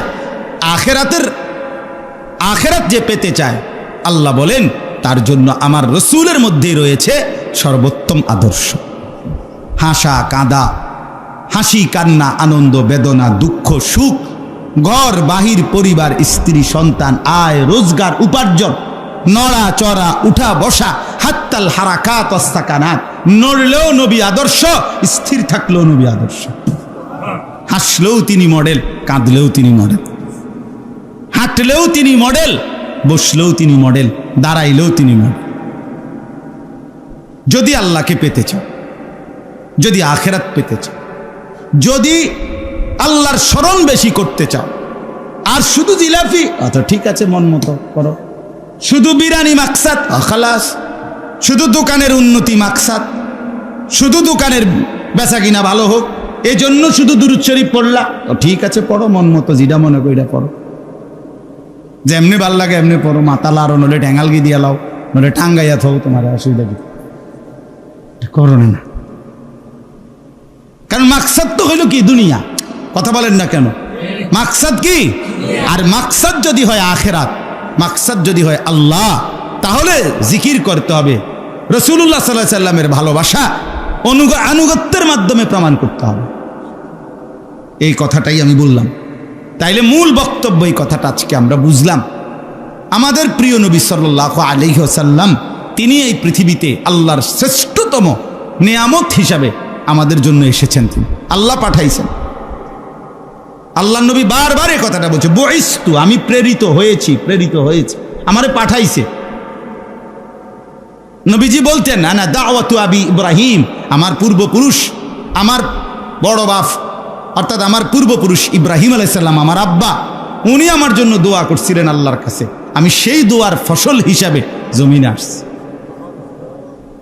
তাইলে তিনি আসার উদ্দেশ্য একটাই, তার আনুগত্য। তার কি? আনুগত্য, আনুগত্য, আনুগত্য। তাকে দেখে নিজেকে সাজানো। আমাদের আগে মনে করেন আমরা আসছি কালকে হলো সোমবার, রবিবার দিবাগত রাত 2:30টায় আমাদের ফ্লাইট হয়েছে মদিনা থেকে, আমরা আসছি। তো আমাদের আগের সপ্তাহে মানে আগের শনিবারে আমার শায়েখ আল্লামা মুফতি মুশতাকুর নবী সাহেব হুজুরের কাফেলা, হুজুর সহ ফ্লাইটে হুজুরে বাংলাদেশে আসছে আমাদের 6 দিন আগে। তো আমার কাফেলার হাজি সাহেবদের কয়েকজন আমার কাছে আইয়া বারবার হুজুরের কাফেলার ওলা করে জিঙ্গান না কদ্দুর ফোনটা দিয়া জমজম ভিতরে ব্যাগে লম যায়নি, তারপরে ওজনের মধ্যে কোনো কি দিছিনি, ওই 23 কেজির বেশি কদ্দুর হইলে সারবনি, এ কথাই রে গুইরে এ কথা। তাইলে আমি বুঝাইতে চাইছি কোন কথাটা, প্রত্যেকেই আগের কাফেলার খবর নিছে, ওই আলোকে নিজেদেরকে রেডি করছে। কথা বুঝছেন কিনা বলেন? তো রাসূলুল্লাহ সাল্লাল্লাহু আলাইহি সাল্লামকে আল্লাহ বলেন আমি পাঠাইছি, তাকে দিয়ে আমি সব করাইছি, সব দেখাইছি, তুমি শুধু তাকে দেখে দেখে সামনে রেখে রেখে তাকে অনুসরণ করে তোমারটা সাজায় নিবা। অতএব টেনশন নেই। নকশে কদম নবী কে হে जन्नत के रास्ते, अल्लाह से मिलाते हैं सुन्नत के रास्ते। कराची हजरतेर शेर, सारा पृथिवी ख्यात शेर, एटाई এই 2 লাইন সারা পৃথিবীর উলামায়ে কেরাম জানে। পাকিস্তান করাচির হজরত কুতুবে আলম আরিফ বিল্লাহ হজরত মাওলানা শাহ হাকিম মোহাম্মদ আখতার রহমতুল্লাহ আলাইহি, ওনার অসংখ্য অগণিত কবিতা আছে, শের আছে, আশআর আছে, কিন্তু এর মধ্যে এটা সবচেয়ে বেশি সুন্দর, সবচেয়ে সেরা। নকশে কদম নবী কে হে, নবী সাল্লাল্লাহু আলাইহি সাল্লামের কদম পাও জিন্দেগি যেখানে যেখানে যেমনে পড়ছে ঠিক ওই নকশা অনুপাতে তুমি চলো, জান্নাতকে রাস্তে, জান্নাতের রাস্তায় চলে যাবে। আল্লাহ সে মিলাতে হে সুন্নত কে রাস্তে, আল্লাহর সাথে মিলতে চাও সুন্নতের রাস্তা। একটাই পথ, নবী সাল্লাল্লাহু আলাইহি সাল্লামের অনুসরণ বাদ দিয়ে আল্লাহ পর্যন্ত পৌঁছবে না, মাগফিরাত মিলবে না, জাহান্নামের আযাব থেকে মুক্তি হবে না, আল্লাহর সাক্ষাৎ পাওয়া যাবে না। আল্লাহ আমাদেরকে বুঝ দান করে। কোরআনের অগণিত আয়াত, বাপ অগণিত আয়াত, অগণিত আয়াত, অগণিত আয়াত। তাইলে আমি প্রথম বাকিটুকু বলতেছি, এখন প্রথমে কথাটা আপনারা বুঝলেন। আমরা আজকে প্রত্যেকেই এই যারা এখানে বসছেন সিদ্ধান্ত নেন যে আমরা নিজেদের জীবনের বাকিটুকু চেষ্টা করি আস্তে আস্তে সুন্নাত বাড়াই। আমার চলা ফেরা, আচার ব্যবহার, আহার নিদ্রা, ঘুম থেকে উঠা, ঘুম যাওয়া, পেশাব পায়খানার আগে, পেশাব পায়খানার পরে, অজু গোসলের আগে, অজু গোসলের পরে, খানার আগে, খানার পরে, রসুলের সুন্নাত কি কি এগুলো একটু একটু খেয়াল করে শুনে শুনে বারবার আমল করা, এগুলাকে নিজের মধ্যে আনা। আহামরি খুব কঠিন কিছু হবে, তাই চেষ্টা করেন, সিদ্ধান্ত নেন, ফিকির করেন। কিন্তু ওই যে প্রথম থেকেই যদি সিদ্ধান্ত নেন আপনি পারতেন না। হ্যাঁ, আমি আপনার আরাফা থেকে আমার রুমের ছিল সাথী, আমরা 4 জন, আমি সহ, আমি যে রুমে শুধু থাকতাম আর মক্কায় আসিলাম হোটেল। তো আরাফাত থেকে বাসে আসা যায় মুজদালিফায় রাত্রে, তো হাইটাও আসা যায়। তো আমি আমার রুমের 3 জনকে বুঝাইয়া বললাম যে দেখেন বাসে অনেক কষ্ট, বাসে জ্যাম বাজ্যা থাকে। ওই দিন রাত্রে 5 মিনিটের রাস্তা, কিন্তু কখনো কখনো 4 ঘন্টা 4.5 ঘন্টাও লাগে। আমরা হাঁটতে থাকি 1.5 থেকে 2 ঘন্টায় আমরা পৌঁছে যাব আরামসে, তালবিয়া পড়তে পড়তে, লাব্বাইক করতে পড়তে। তো আমি বললাম, তো রওনা দিলাম আমরা মুজদালিফার সীমানায়। যখন ঢুকছি মুখে তখন প্রচন্ড জ্যাম, ভিড় আর ভিড়, আর আজ্ঞানেই যাইতেছে না। তা আমার সাথী একজন বলতেছেন যে জ্যাম নেও হুজুর, ডাইনে বামে একখানে বইতেইব, আমার ঘাম আর ভাল লাগতেছে, পারতেছে। আমি শক্তভাবে বললাম অসম্ভব কথা, এখানে আপনি যদি দাঁড়ান তাহলে আপনার মরণ নিশ্চিত, এই ধাক্কা খাইয়া আপনি মরেই যাবেন। এই তালের উপরে আপনাকে হাইটা যাইতে হইব সামনের দিকে, কুদ্দুর হাইটা গেলে যখন জ্যামটা কমে যাবে, ফাঁকা হবে, তখন আপনি দাঁড়াইবেন। তাইলে আমার বলার উদ্দেশ্য হইল, আপনি যদি শুরু করেন, নিয়ত করেন যে আমি পালন করবো, আমি যামু গন্তব্যে, তাহলে ঠিকই যাইতে পারবেন। আপনি শুরু করবার আগে যদি এনে থাকতেই কন না আমি পারতাম না, তো আপনি জীবনেও গন্তব্যে পৌঁছতে পারবেন। তাহলে আপনি নবীজির শেখানো দোয়া পারেন না, তো আর কোনোদিন শিখবেন না। সিদ্ধান্ত নিয়ে নিছেন আপনি পারেন না, আমি আর পারতামও না, তো এইটা কোনো কথা হইল না। আমি সুন্নত মেসওয়াক করি নাই ইতিপূর্বে, আর করতামও না, তো তাহলে হইব কেমনে? নবীজি কিভাবে ঘুমাইতেন আমি এইটা আগেও পালন করি নাই, আর এখন আর পালন করে হুদা করতাম না, তাহলে আপনি আগাইবেন কেমন? যেটুকু সময় আছে হাতে হায়াতের, এটুকুই কাজে লাগাই। 100টা আমি করতে হুজুর, আমরা কি আর আপনার মতো সবডি পারব না? আমাদের কইছি না তো সবডি, আপনি 100টার মধ্যে 30টা আগাক না, কথা বলেন না কেন? একটা শুরু করেন না, নতুন একটা সুন্নত নতুন শুরু করেন। মসজিদে ডান পাও দিয়া ঢুকা, এটা খেয়াল করে ঢোকেন না। বাথরুমে টয়লেটে বাম পাও দিয়া ঢুকা, এটাই শুরু করেন না। কথা বোঝেন নাই আপনার? একটা শুরু করেন, একটা কিছু করেন না। ডান দিকে কাত হইয়া ঘুমানো, এটা শুরু করেন না। না হইতো না, আমাদের কামনে হইতো না। আপনি কি মাথার তলে মাথা নিচে দিকে দিয়া পাওয়ালগি দিয়ে নিয়ে হতেন? কথা বলেন না কেন? আপনি কোনো না কোনো দিকে কাত হইয়া ঘুম যান কিনা, তো সেটা ডান দিকে কাত হইয়া শুইলে আপনার সমস্যাটা কি বলেন? আমরা বাথরুম টয়লেটে পাও দিয়া ঢুকি না মাথা দিয়া ঢুকি, তো তো এটা বাম পাও দিয়া ঢুকলে সমস্যা কি? আল্লাহ আমাদেরকে বুঝ দান করেন। এখন আসেন একটা কথা দ্বিতীয় যে অংশটা বলার জন্য, সেটা হইল ওই একটা আয়াত আগে পড়ে শুনাইলাম একটু আগে, যে আল্লাহ তাআলা বলেন যদি আল্লাহকে ভালোবাসতে চাও তাহলে আমার নবী বন্ধু আপনি বলেন যে তোমরা আমাকে অনুসরণ করো, তাহলে কি হবে? ইউহিব্বুকুমুল্লাহ ওয়া ইয়াগফির লাকুম যুনুবাকুম, তাহলে আল্লাহ তোমাদেরকে ভালোবাসবে আর তোমাদের গুনাহ আল্লাহ মাফ করে দিবে। তাহলে মাগফিরাত পাওয়ার জন্য নবী সাল্লাল্লাহু আলাইহি সাল্লামকে ভালোবাসা কি জরুরি? আমার বুঝিনি বা কথাটা। আবার বলেন মাগফিরাত পাওয়ার জন্য আল্লাহর নবীর অনুসরণ কি জরুরি। এইখানে আল্লাহ তাআলা মাগফিরাত পাওয়ার জন্য, নিজের গুনাহ মাফ করাইবার জন্য, হায়াত থাকতে দুনিয়ায় থাকতেই জাহান্নাম থেকে বাঁচার জন্য, জাহান্নামের আযাব থেকে বাঁচার জন্য, কবরের আযাব থেকে বাঁচার জন্য গুনাহ মাফ নেওয়া জরুরি কিনা, এইটার একটা চমৎকার কৌশল, কার্যকর একটা পদ্ধতি আল্লাহ তাআলা এই আয়াতের মধ্যে বলে দিছে। একটা দারুণ সিস্টেম বাতলাই দিছে যে তোমার মাগফিরাত দরকার, তোমার গুনাহ মাফ নেওয়ার দরকার, জাহান্নামকে ভয় করো বান্দা, তা আমি আল্লাহ তোমার একটা বুদ্ধি করি। সেটা হলো তুমি মদিনার রওজা পাকে আমার যে বন্ধু আছে, এই বন্ধুর সামনে গিয়া দাঁড়াইয়া বন্ধুকে সামনে রাইখা আমি আল্লাহর কাছে তোমার গুনাহ মাফ চাইবা, আর দিল থেকে বলবা হে আল্লাহর নবী আমনে কুদ্দুর কর না। আল্লাহ বলেন যদি আমার বন্ধু তোমার লগে কুদ্দুর কয় আমার দ্বারে, নিশ্চিত আমি তোমারে মাফ করে দেব। এই মদিনার কথাটা বলতে গিয়ে বলছি। মদিনা কেন যাবেন? রাসূলুল্লাহ সাল্লাল্লাহু আলাইহি ওয়াসাল্লামের রওজায় কেন দাঁড়াবো?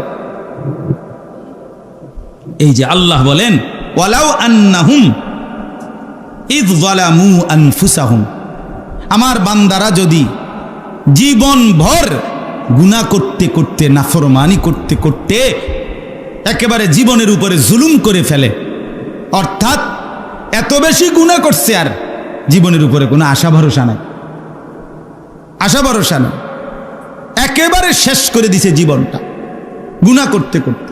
অনেক মানুষ আছে দুনিয়ার লাইনে, অনেকে বলে যে নেশা করতে করতে সে জীবনটা, লাইফটা কি করে দিছে, শেষ করে। জিনা ব্যভিচার করতে করতে, নারীর সাথে অবৈধ কাজ করতে করতে অসংখ্য যুবক তার জীবনটা একদম কি করে ফেলছে, শেষ করে ফেলছে।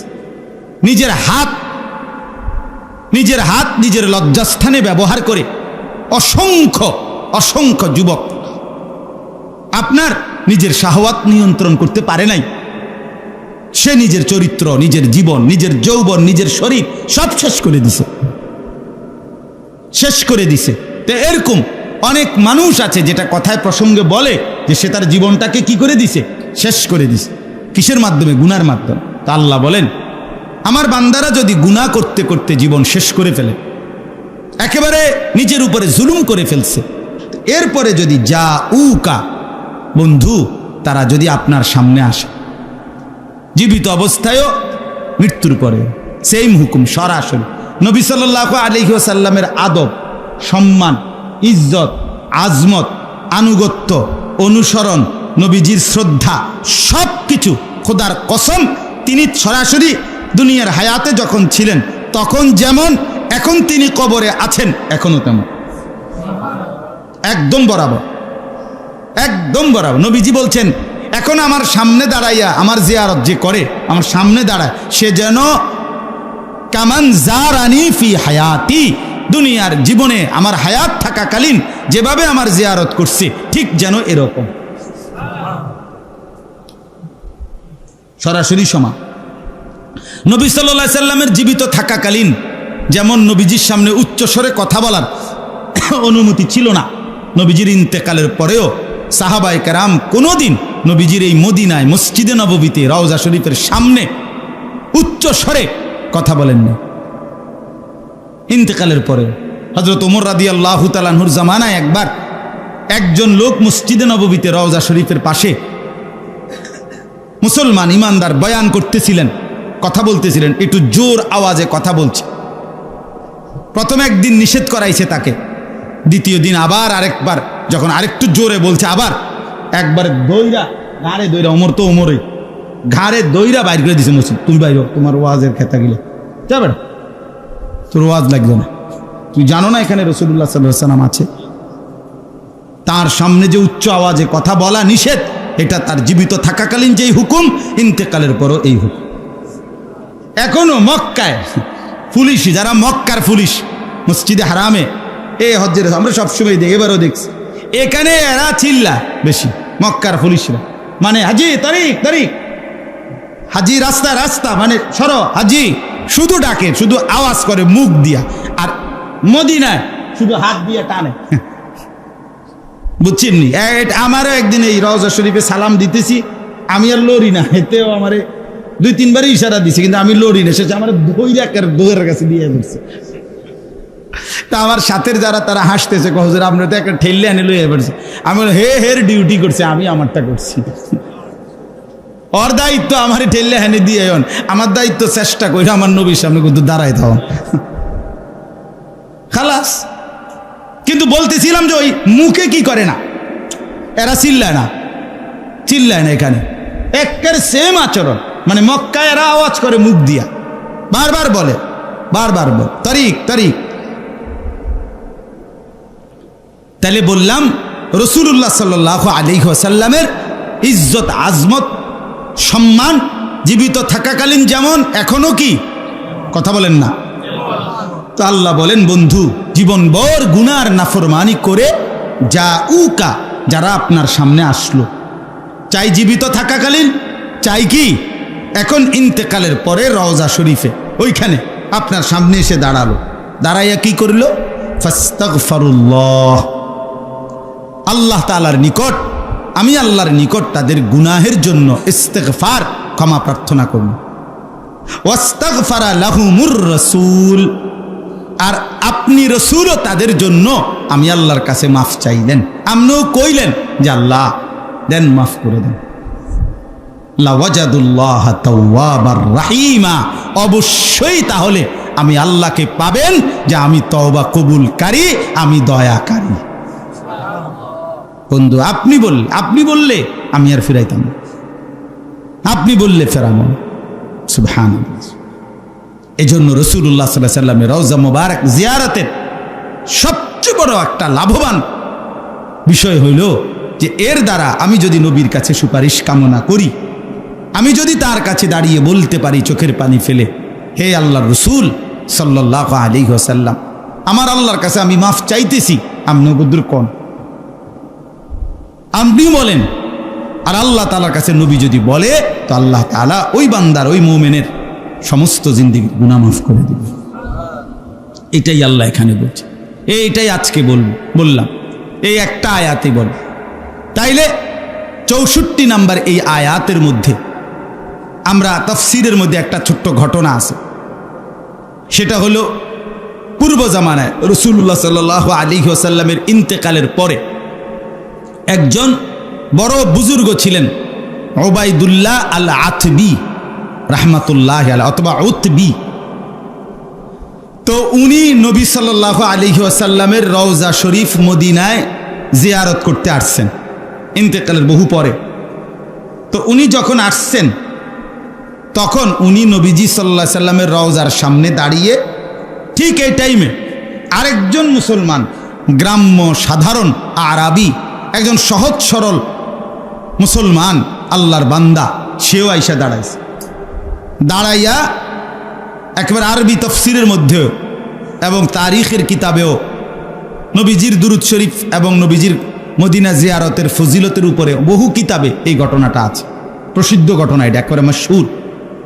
তো এই লোকটা আইসে, ওই যে সাথে যেই লোকটা ওই বুজুর্গের পাশে আইসা দাঁড়াইছে, দাঁড়াইবার পরে এই লোকটা আইসাই প্রথম নবী সাল্লাল্লাহু আলাইহি ওয়াসাল্লামের রওজার সামনে দাঁড়িয়ে সালাম দিছে, আসসালামু আলাইকা আইয়ুহান নাবিয়্যু ওয়া রাহমাতুল্লাহি ওয়া বারাকাত। নবীজির রওজা পাকে প্রথম সালামের সর্বোত্তম পদ্ধতি হলো ওই কোরআনে, আরে আল্লাহ তাআলা আত্তাহিয়াতুর মধ্যে যেটা শিখাইছে, এটা প্রথমে এটা বলা, আসসালামু আলাইকা আইয়ুহান নাবিয়্যু ওয়া রাহমাতুল্লাহি ওয়া বারাকাতু। এটা আপনারা জানেন না কোথায় আছে? কোথায়?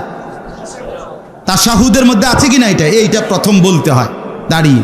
এরপরে আসসালাতু ওয়াসসালামু আলাইকা ইয়া রাসূলুল্লাহ, এগুলা যতটি বলতে পারে যে যদ্দুর সময় পায়, ইয়া হাবিবাল্লাহ, ইয়া শফিআল মুজনিবিন, ইয়া রাহমাতাল লিল আলামিন, ইয়া সাইয়্যিদাল মুরসালিন, আসসালাতু ওয়াসসালামু আলাইকা ইয়া ইমামাল মুত্তাকিন, যা কইতে পারে। এরপরে তো লোকটা প্রথম কি দিলেন? সালাম দিলেন। সালাম দিয়ে বললেন, সামি'তুল্লাহ ইয়াকুলু, হে আল্লাহর রাসূল, আমি শুনছি, আমি পড়ছি কোরআনের এই আয়াত, এটা পড়ছি, ওয়ালাউ আন্নাহুম ইয যালামু আনফুসাহুম জাউকা ফাস্তাগফিরুল্লাহ ওয়াস্তাগফারা লাহুমুর রাসূলু লাওয়াজাদুল্লাহ তাওয়াবার রাহিমা। এই সূরা নিসার এই 64 নম্বর আয়াত পড়ছে লোক, পড়ে বললেন, এখানে আল্লাহ বলছে, হে নবী, আপনাকে সামনে রাইখা গুনাহ মাফ চাইতে আর আপনার কাছে সুপারিশ চাইতে, আপনি যেন কদ্দুর সুপারিশ করেন।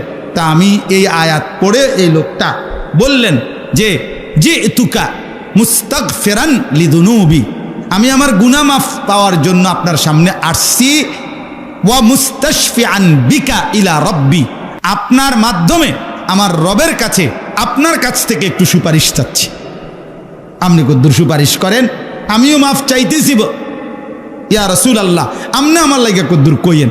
এই কথা বলে লোকটা ইস্তিগফার করে নবীজির জন্য এবার চারটা শের, 4টা লাইন কবিতা নবীজির ভালোবাসায় পড়ছে। ইয়া খায়রা মান দুফিনাত বিল কা'i আ'যামুহু ফাতাবা মিন তিবিহিন্নাল কা'উ ওয়াল আকামু নাফসিল ফিদাউ লিকবরিন আনতা সাকিনুহু ফীহিল আফাফু ওয়া ফীহিল জুদু ওয়াল কারাম। এই শের এটা নবীজির মহব্বতে, নবীজির ভালোবাসায় সে এই কবিতার 4টা লাইন পড়ছে, পইরা দোয়া করে চলে গেছে। ওই কিছুক্ষণ পরে এই বুজুর্গ জিয়ারত শেষ করে উনি যখন একটা জায়গায় বসছে, উনার তন্দ্রা চলে আসছে, চোখ বন্ধ হয়েছে। এই বুজুর্গ উতবি অথবা আতাবি, ওবায়দুল্লাহ আল আতবি, তে ইনি চোখ বন্ধ করে ঘুম চলে আসছে উনার। উনি স্বপ্নে সরাসরি রাসূলুল্লাহ সাল্লাল্লাহু আলাইহি সাল্লামকে দেখছে। নবীজি উনাকে বলছেন, আল হিক, তুমি এক্ষুন গিয়া ওই লোকটার কাছে, যে একটু আগে আমারে কি করে গেল, সালাম দিয়ে গেল, এই বেদুইন, তার লগে দেখা করো, তারে সাক্ষাৎ করে বলো যে আমি আল্লাহর কাছে তার জন্য মাগফিরাতের সুপারিশ করেছি এবং আমার আল্লাহ তাকে পুরাপুরি মাফ করে দিয়েছে। তিনি শুনাইছেন এবং ওই লোকটাকে ওই সুসংবাদ দিয়েছেন। এবং সবচেয়ে মজার কথা হলো, আজকে শত শত বছর থেকে এই 4 লাইনের এই সাধারণ এই মুসলমান ভালোবাসার টানে যে শেরটা পড়ছে নবীর ভালোবাসায়, কবিতাটা, ওই যে 4টা লাইন এখনো আজকেও, মানে আমরা আসতো, আমি দেখাইছি বারবারে আমার হাজি সাহেবদেরকে, এই নবীজি সাল্লাল্লাহু আলাইহি সাল্লামের রওজা মুবারক, যেখানে দাঁড়াইয়া নবীজিকে সালাম দিতে হয় মদিনা মসজিদে নববীতে, যেখানে দাঁড়িয়ে সালাম দেয়, এখানে যে 2টা খুঁটি আছে, মাঝখানের যে 2 খুঁটিতে স্বর্ণের অক্ষরে, স্বর্ণের প্রলেপ দিয়ে লেখা এই 4 লাইনের শের, এটা মাঝখান বরাবর এখনো আছে, আজও আছে। ওই ব্যাটার, এটা ওই বেদুইনের, এই সাধারণ ওই মুসলমান, কিন্তু মহব্বত ছিল কি অসাধারণ, এখনো আছে। এই মাঝখানে যে শেরটা লেখা, এটা এই বেটার শের। আল্লাহ কবুল। ইয়া খায়রা মান দুফিনাত বিল কা'i আ'যামুহু ফাতাবা মিন তিবিহিন্নাল কা'উ ওয়াল আকামু নাফসিল ফিদাউ লিকবরিন আনতা সাকিনুহু, যে কবরে আপনি শুয়ে আছেন বন্ধু, আমার পুরা জিন্দেগি আপনার জন্য উৎসর্গ করব। এই শের লিখে নিছেন। তো আমি আজকে এতটুকুই আপনাদেরকে বললাম, মেহেরবানি করে প্রত্যেকে একথা বুঝতে শিখেন। তাহলে 2টা কথা। 1 নাম্বার কথা হইল, রাসূলুল্লাহ সাল্লাল্লাহু আলাইহি সাল্লামের রওজা মুবারক মদিনার জিয়ারত আমাদের জন্য দরকার কিনা? কথা বলেন না কেন? আমার মাগফিরাতের। কেমনে মাগফিরাত? মানে চাইবো আল্লাহর কাছে, কিন্তু নবীজির কাছে কি চাইবো? সুপারিশ। আমরাও আগে ছাত্র জীবনে সব সময় দেখছি, মুহতামিম সাহেবের থেকে ছুটি আনতে হইলে জিম্মাদার ওস্তাদ একজনের কি লাগে? কদ্দুর সুপারিশ লাগে। অর্ডার গেলে তো মুহতামিম সাহেব কবুল, বুঝছেন? আমাদের শায়েখ আল্লামা মুফতি মুশতাকুন নবী কাসেমি, তিনি, ওনার আব্বা যান, হুজুরের আব্বা আমার ওস্তাদ, হুজুরের আব্বাও আমার ওস্তাদ, হুজুর নিজেও আমার ওস্তাদ। আমি দুজনের কাছে, বাপফুদ দুজনের কাছেই পড়ছি।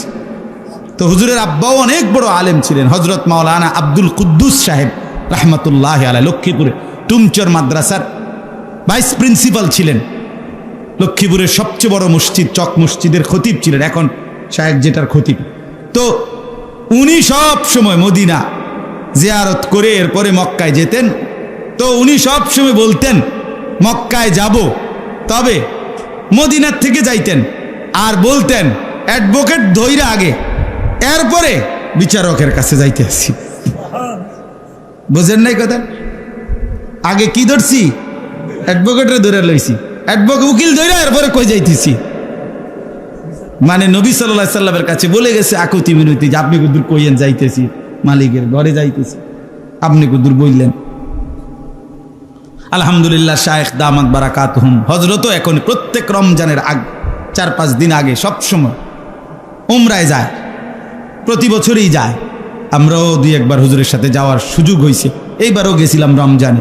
তে হুজুরও এই তরতিব যে আগে মদিনা হইয়া এরপরে মক্কায় ঢুকি, আগে অ্যাডভোকেট ধইরা, উকিল ধইরা, এরপরে কই যায়?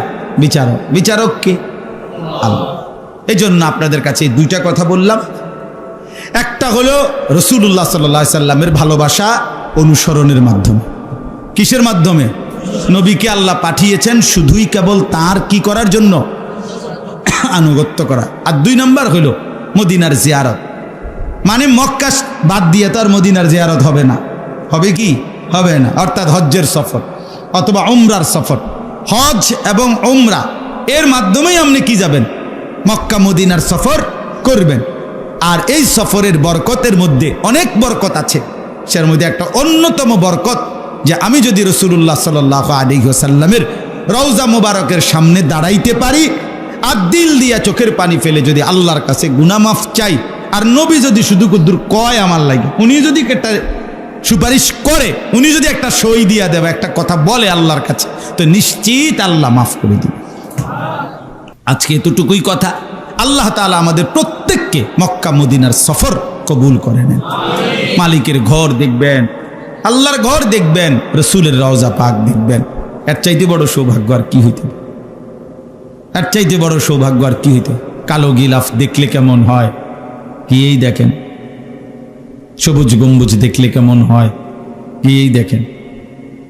আমার সাথী একজন ছিল, ওনারে আমি কত কিছু বলছি, শিখাইছি, উনি বলছে হুজুর আমি রওজা শরীফ যাবে যখন মদিনাতে ঢুকবে, এখন আমি সব বিল লেগেছি, সবাই লেগেছি, কিচ্ছু মনে নাই হুজুর। অর্থাৎ এটা একটা ভালোবাসার বিষয়, মহব্বতের বিষয়। এই জন্য হজের সফর থেকে যেহেতু আসছি, এই জন্য আপনাদেরকে আবারও মনে করাই দিলাম, চলেন সবাই নিয়ত করি আল্লাহ যেন আমাদের প্রত্যেককে আল্লাহর ঘর জিয়ারতের তৌফিক দান করে। রাসূলুল্লাহ সাল্লাল্লাহু আলাইহি ওয়াসাল্লামের সামনে দাঁড়িয়ে আমরা যেন আমাদের গুনাহ মাফ চাই আল্লাহর কাছে, আল্লাহ তৌফিক দান করুন। এটা অনেক বড় অনুভূতি, অনেক বড়। আপনি এটা বুঝতেন না মিয়া, মানে আমি যদি অঞ্চি গেছি আপনারা বুঝছেন, কিচ্ছু বুঝছেন না মিয়া। এই অনুভূতি আপনি বুঝবেন না, আপনি সেখানে গেলে বুঝবেন আপনার হৃদয়ের তোলপাড় কাকে। আল্লাহ তৌফিক দান করেন, আল্লাহ কবুল করেন। আল্লাহ তাআলা আমাদের সবাইকে রাসূলুল্লাহ সাল্লাল্লাহু আলাইহি সাল্লামের সুন্নতের অনুসরণ, ভালোবাসার দাবিতে নবীর আনুগত্যের তৌফিক দান করেন। চেষ্টা করবেন তো সবাই ইনশাআল্লাহ, সবাই ফিকির করেন। ভাইয়া এটা ভাবতে শিখেন, কথা ভালো কইছে হুজুরে, আমি সব সময় এটা কই, হ্যাঁ হুজুরের কথাটি ভালো লাগে, ভালো কইছে হুজুরে। এরপরে আপনি আসতে আত্মুচ্ছা গেলেন গামনের মতো করে, এই সদর বদরের জন্য ওয়াজ করান।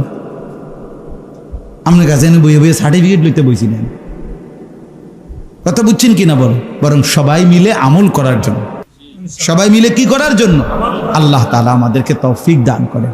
জামিয়া মাদানিয়া এই মাদ্রাসা আলহামদুলিল্লাহ সব সময় আমরা আসি, মাদ্রাসাটা ছোট্ট টিনের ঘর, কিন্তু আলহামদুলিল্লাহ আমরা মহব্বত করি।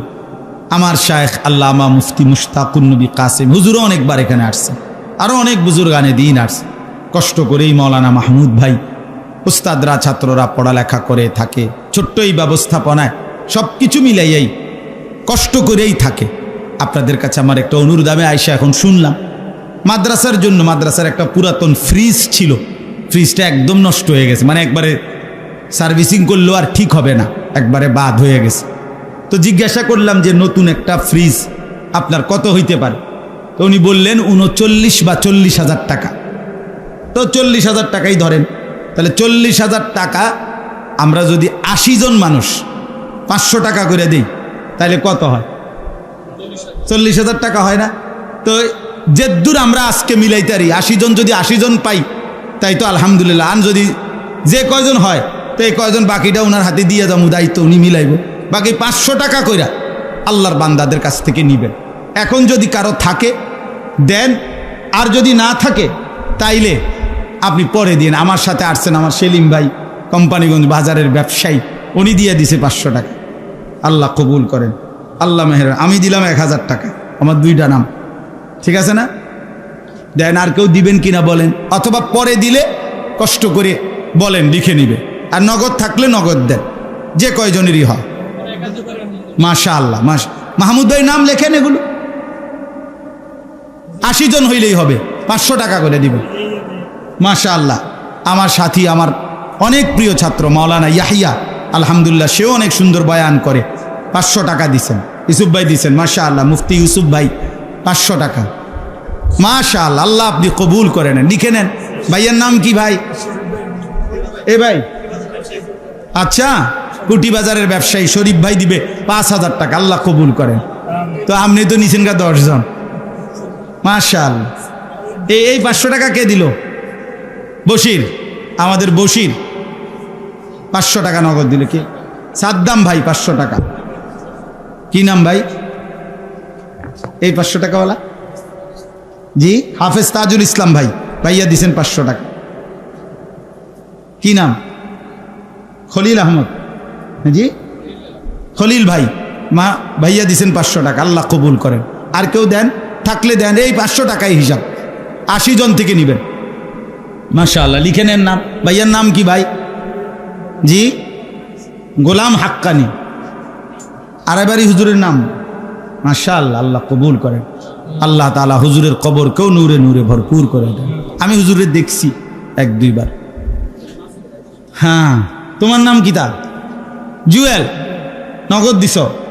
নগদ 500 টাকা দিছে, দেন ফেরত দে। আমাদের জুয়েল মাশাআল্লাহ, কয়দিন জিরাইছে, হেরাউন আবার আইছে। জুয়েল ধরো। হাফেজ সাইফুল ইসলাম ভাই, কই ভাই? মাশাআল্লাহ, কত? 1000 টাকা, আল্লাহ কবুল করেন। 80 জনের হলে এরপরে নাও যেত না। না না, এরপর আমার টিয়ার দরকার কি? ফাউ টাকা বসতি নিমু কেন? ধরেন গুনেন, গুনে রাখেন। কিন্তু দেখেন আমরা এনে গুনেন, এনে কয়জন হয়েছে? মানে 1000-এর 2 জন ধরবেন। এক্ষুনি দোয়া করে দেবো, এক্ষুনি ভাই। আমার আরেকটা বয়ান আছে, আমি চলে যেতে হবে। বলেন আরো ভাই, বলেন। মাদ্রাসার ছাত্র তোমরা বলো, তোমাদের আব্বুর থেকে নিয়ে দিবা কেউ 500 টাকা। বলো, কোনো ছাত্র যদি পারো বলো যে আমি হুজুর, আমি আমার আব্বুর থেকে 500 টাকা নিয়ে দেবো। বাড়িতে বলবা। মোহাম্মদ কাউসার, মাশাআল্লাহ, 500 টাকা। এই মাদ্রাসার ছাত্র তুমি? মাশাআল্লাহ। বলেন ভাই, আপনারা আরো বলেন। ভাই কি নাম ভাই? নাসিম। নাসিম ভাই, আল্লাহ কবুল করেন। 1000 টাকা। এনে 10 জনের টাকা হয়েছে। হ্যাঁ, নগদ পাইলাম 500 টাকা, আল্লাহ কবুল করেন। ইউসুফ ভাই, মাশাআল্লাহ। এরপরে তামিম ভাই, 500 টাকা, আল্লাহ কবুল করেন। মাশাআল্লাহ। এই 500 টাকায় কমবে না, কিন্তু অনেক ফায়দা হবে, বাচ্চাদের উপকার হবে, মাদ্রাসার ফায়দা হবে। ইব্রাহিম, ইউটিউবাররা এরকম ভালো হয়ে গেলে তো আর হইল না। হ্যাঁ, ইব্রাহিম দিছে 500 টাকা। রিদওয়ান, এই রিদওয়ান, ওর নাম ছিল রবিন, ওর নাম আমি বদলায় রাখছি রিদওয়ান। অনেক সুন্দর নাম না এটা? এখন হ্যাঁ হ্যাঁ, এর নাম আমি বদলাইছি, এই নাম। খানা বাকি রয়েছে। জি আল্লাহ কবুল। আমার শাকের ভাই 1000 টাকা, আল্লাহ কবুল করো। ভাইয়া শাকের ভাইয়ের নাম লেখেন। মন কষাইর নি না, শাকের ভাই তো চিনে, মাহমুদ ভাই চিনে। মাশাআল্লাহ। আর কেউ বলেন, হয়ে যাবে ইনশাআল্লাহ। কি নাম? রবিউল ভাই, 1000 টাকা, আল্লাহ কবুল করেন। আলহামদুলিল্লাহ। নওজোয়ান ভাই তোমরাও বলো, ভাইয়া বলো 500 টাকা দাও, মাদ্রাসার জন্য ফায়দা হবে ইনশাআল্লাহ। আপনাদের কাগজে কয়জন হয়েছে দেখেন, কেমনে বুঝবেন? 10,000 5,000 রেডি হতো আবার। হ্যাঁ, আপনার এখানে 4টাই কি 500 টাকাওয়ালা?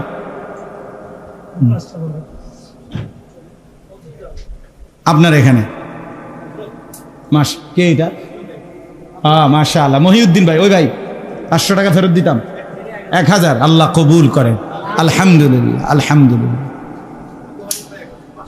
আবু হানিফ ভাই 500 টাকা, আলহামদুলিল্লাহ। যারা লিখাইছেন পরে দেওয়ার, দয়া করে খুব দ্রুত। আপনি মনে করেন নভেম্বর ডিসেম্বরের দিকে দিলে এইটা নিতে হবে না, আপনি ফ্রিজ থেকে নিবে, বেটা শীত কাজে এক্ষুনি দিয়ে দিবেন, মানে 2-1 দিনের মধ্যে টাকাটা দিয়ে দিবেন। 500 টাকা, 1000 টাকা, 5000, যাই বলছেন, আল্লাহ আপনাদেরকে সর্বোত্তম বিনিময় দান করেন। জি ভাই। এরপরে আর কেউ বলবেন? আল্লাহ আপনাদেরকে উত্তম কবুল করেন। দেখেন এবার মিলায়া দেখেন কত হয়েছে, বাকিগুলো আপনি ফিকির করে নিয়ে নিন, হয়ে যাবে ইনশাআল্লাহ। এরকম আরো 2-1 ভাই এটাই করবেন বলে আমি কইছি, বলে হুজুরে কইছে 500 টাকা, এর বেশি নিয়েন না। উনি 2টা দিলে 2 জনের নাম দিব, 2 জনের হিসাব, 80 জন ধরে হিসাব মিলাইবেন। এনে গুনবেন কতজন হয়েছে। নগদ টাকা এটা 80টা হিসাব, 500 টাকার 80টা। 5000 টাকা যে দিছে সে 10টা নাম ধরবেন, তার দইরা বাকি যে কয় টাকা লাগে ওই কয় টাকা মিলাই নেবেন। আর কিছু? জি মাশাআল্লাহ। শায়েখ আসবেন সেপ্টেম্বরের 7 তারিখ আমাদের এখানকার ইসলাহি মজলিস। আল্লাহ চাহে তো ইনশাআল্লাহ আমার পরম শ্রদ্ধ শায়েখ আল্লামা মুফতি মুশতাকুন নবী কাসেমি হুজুর আসবেন মাগরিব বাদ। হ্যাঁ, মাগরিব বাদ নি বয়ান, এশাবাদ। কে? ইউসুফ বিন ইকবাল সাহেব, আমাদের প্রিয় মাওলানা মুফতি ইউসুফ বিন ইকবাল, অনেক সুন্দর বয়ান করে ওই মাওলানা। হ্যাঁ, ওর বয়ানও শুনবেন, আল্লাহ তৌফিক দান করেন। আচ্ছা আচ্ছা, আগামীকাল আমাদের দাওয়াত ও তাবলীগের পুরাতন সাথীদের জোড় আসরবাদ হাসপাতাল মসজিদে, এখান থেকে যাত্রাবাড়ি থেকে জামাত আসছে। হ্যাঁ, মাশা আল্লাহ মাশা আল্লাহ, আমাদের মুফতি মনিরুজ্জামান সাহেব হুজুর উনি আসবেন, আল্লাহ কবুল করে নেন। ওনার তাশকিলেই আমি প্রথম চিল্লার জন্য তশকিল হয়েছিলাম এবং আলহামদুলিল্লাহ 2022 সালে চিল্লার সফরে গেছিলাম। এই বছর আমি রমজান মাসে উমরায় গেছিলাম মক্কা মদিনা, আবার এবার হজে গেছি। তো রমজানের শেষ দশকে এতেকাফের সময় আমি আমার শায়েখ আল্লামা মুফতি মুশতাকুর নবী সাহেব হুজুরের সাথে তো এতেকাফ করি আজকে প্রায় 11 বছর। তো রমজানে একদিন রাত্রে হুজুরে আমারে বলতেছে একলা এই এতেকাফ অবস্থায় মসজিদে, মাওলানা আমনে তো এইবারই প্রথম, অন্যান্যবার আমি কখনো হয়তো হজে গেছি নয়তো উমরায় গেছি, মানে একই বছরে হজ এবং উমরা দুইবার মক্কা মদিনার সফর আর হয় নাই আমার, এইবারই প্রথম। তো হুজুরে বললেন যে যেহেতু এইবার আপনি হজেও যে চাইবেন উমরায়ও গেছেন, তো একটা নিয়ত করেন এইবার আপনি 40টা দিন একটা চিল্লা তাবলিগে আল্লাহর রাস্তায় বের হন, তাইলে আল্লাহর বান্দাদের উপকার হবে, আপনারও উপকার হবে। আমি বললাম ঠিক আছে, আমি এক কথায় রাজি, মাহফিল টাফিল ইডি সব এক সাইড করে রইব, যা হইব। আলহামদুলিল্লাহ এই আশায় হুজুরের জবান দিছি এবং ইনশাআল্লাহ 26 তারিখ জুমার দিন, এই মাসে 26 তারিখ বাদ জুমা আমাদের জামাত আমরা চিল্লা বের হব ইনশাআল্লাহ। আল্লাহ কমপক্ষে 15 থেকে 20 জন আলেম আমার সাথে যাবে ইনশাআল্লাহ, আরো আওয়াম সাথী আছে, এখান থেকে কেউ নেওয়া যাইতো না, কইলে হইতো না। না আমি নিয়ে ঝামেলায় আছি, আগেই কয়ে রাখছি, মানে কারে নিমু বহুজন প্রার্থী, এর মধ্যে আমি আমাদের অঞ্চলের আলেম না, কোন দিকে তো কাকরাইল যাব আমরা, কাকরাইল থেকে যেখানে দেয়। 2022 সালে আমি এক চিল্লার সফরে ছিলাম খুলনা, আলহামদুলিল্লাহ 40 দিন আল্লাহর দয়ায় 40 দিনের মেহনতে আমরা 7টা উপজেলায় 40 দিনে মেহনত করছি জামাত, এক উপজেলায় না 7 উপজেলায় 270 জন সাথী নিয়ে এক চিল্লার জন্য কাকরাইল আসছে, 17 জামাত, এর মধ্যে 57 জন আলেম এক চিল্লার জন্য বের হয়েছে ওই বছর। আল্লাহ যেন এবারও আমাদেরকে সুস্থতার সাথে খেদমতের তৌফিক দান করেন, আমিন। আলহামদুলিল্লাহ রাব্বিল আলামিন। আল্লাহুম্মা আনতাস সালাম ওয়া মিনকাস সালাম, তাবারাকতা ইয়া যাল জালালি ওয়াল ইকরাম, ইয়া আরহামার রাহিমিন, ইয়া আরহামার রাহিমিন, ইয়া আরহামার রাহিমিন। মাওলায়ে করিম আপনি মাফ করে দেন, রব্বে করিম আপনি মাফ করে দেন, মেহেরবান মাওলা আপনি মাফ করে দেন, আগত জিন্দিগি সুন্দর করে দেন, ঈমান আমলের দৌলত দান করেন, প্রিয় নবী সাল্লাল্লাহু আলাইহি ওয়াসাল্লামের অনুসরণ ইত্তেবার তৌফিক দান করেন, সুন্নত ওয়ালা জিন্দিগি নসিব করেন, মোহব্বত ওয়ালা জিন্দিগি নসিব করেন। আল্লাহ জীবনটা সুন্দর করবার তৌফিক দান করেন, সুন্নাতের রঙে নিজেকে সাজাবার তৌফিক দান করেন। আয় আল্লাহ আপনার ঘর জিয়ারতের তৌফিক দান করেন। আমার এই বন্ধুদেরকে, আমার এই ভাইদেরকে আল্লাহ প্রত্যেককেই মক্কা মদিনার জিয়ারত নসিব করেন। আল্লাহ আল্লাহ আমাদেরকে আবার তৌফিক দিয়ে বিদায় নিয়ে মদিনা থেকে আসি নাই মাওলা, আবার যাওয়ার নিয়তে আসছি মাওলা, আপনার ঘর থেকে বিদায়ের নিয়তে আসি নাই, আবার যাব বলে আসছি মাওলা। আপনি তৌফিক দান করুন আল্লাহ। এই উপস্থিত ভাইদেরকেও কবুল করে নেন, কালো গিলাফ দেখবার, সবুজ গম্বুজ দেখবার তৌফিক দান করে, নবী সাল্লাল্লাহু আলাইহি ওয়াসাল্লামের ভালোবাসা মহব্বত দান করেন, কলিজা ভরা ভালোবাসা দান করেন, সুন্নাতের মহব্বত দান করেন। এই মাদ্রাসা কবুল করে নেন আল্লাহ। আপনার বান্দাদের কাছে মাদ্রাসার একটা জরুরতের জন্য বলেছিলাম, সাথে সাথে আপনার বান্দারা সাড়া দিয়েছে। আল্লাহ দিল খুলে দান করেছে, আপনি প্রত্যেকের দানে বরকত দান করেন। সামর্থ্যের অভাবে যে দিতে পারে নাই তারও আপনি সামর্থ্য দিয়েন আল্লাহ, তারও বরকত দিয়েন। একজনকেও বঞ্চিত করিয়েন না। এই মাদ্রাসা কবুল করে নেন। ছাত্র, উস্তাদ, এলাকাবাসী, মহব্বতকারী প্রত্যেককে উত্তম বিনিময় দান করেন। যে যেই মাকসাদে দোয়া চেয়েছে প্রত্যেককে কবুল করে নেন। মা বোনদেরকে পর্দা পুশিদা দান করেন। ছেলে মেয়ে স্ত্রী সন্তান নিয়ে নেক জিন্দিগি দান করেন। অসুস্থ বিমারি যারা শিফা করে দেন। প্রবাসীদেরকে আল্লাহ রহম করেন, করম করেন। সুবহান রাব্বিকা রব্বিল ইজ্জাতি আম্মা ইয়াসিফুন ওয়া সালামুন আলাল মুরসালিন ওয়ালহামদুলিল্লাহি রাব্বিল আলামিন।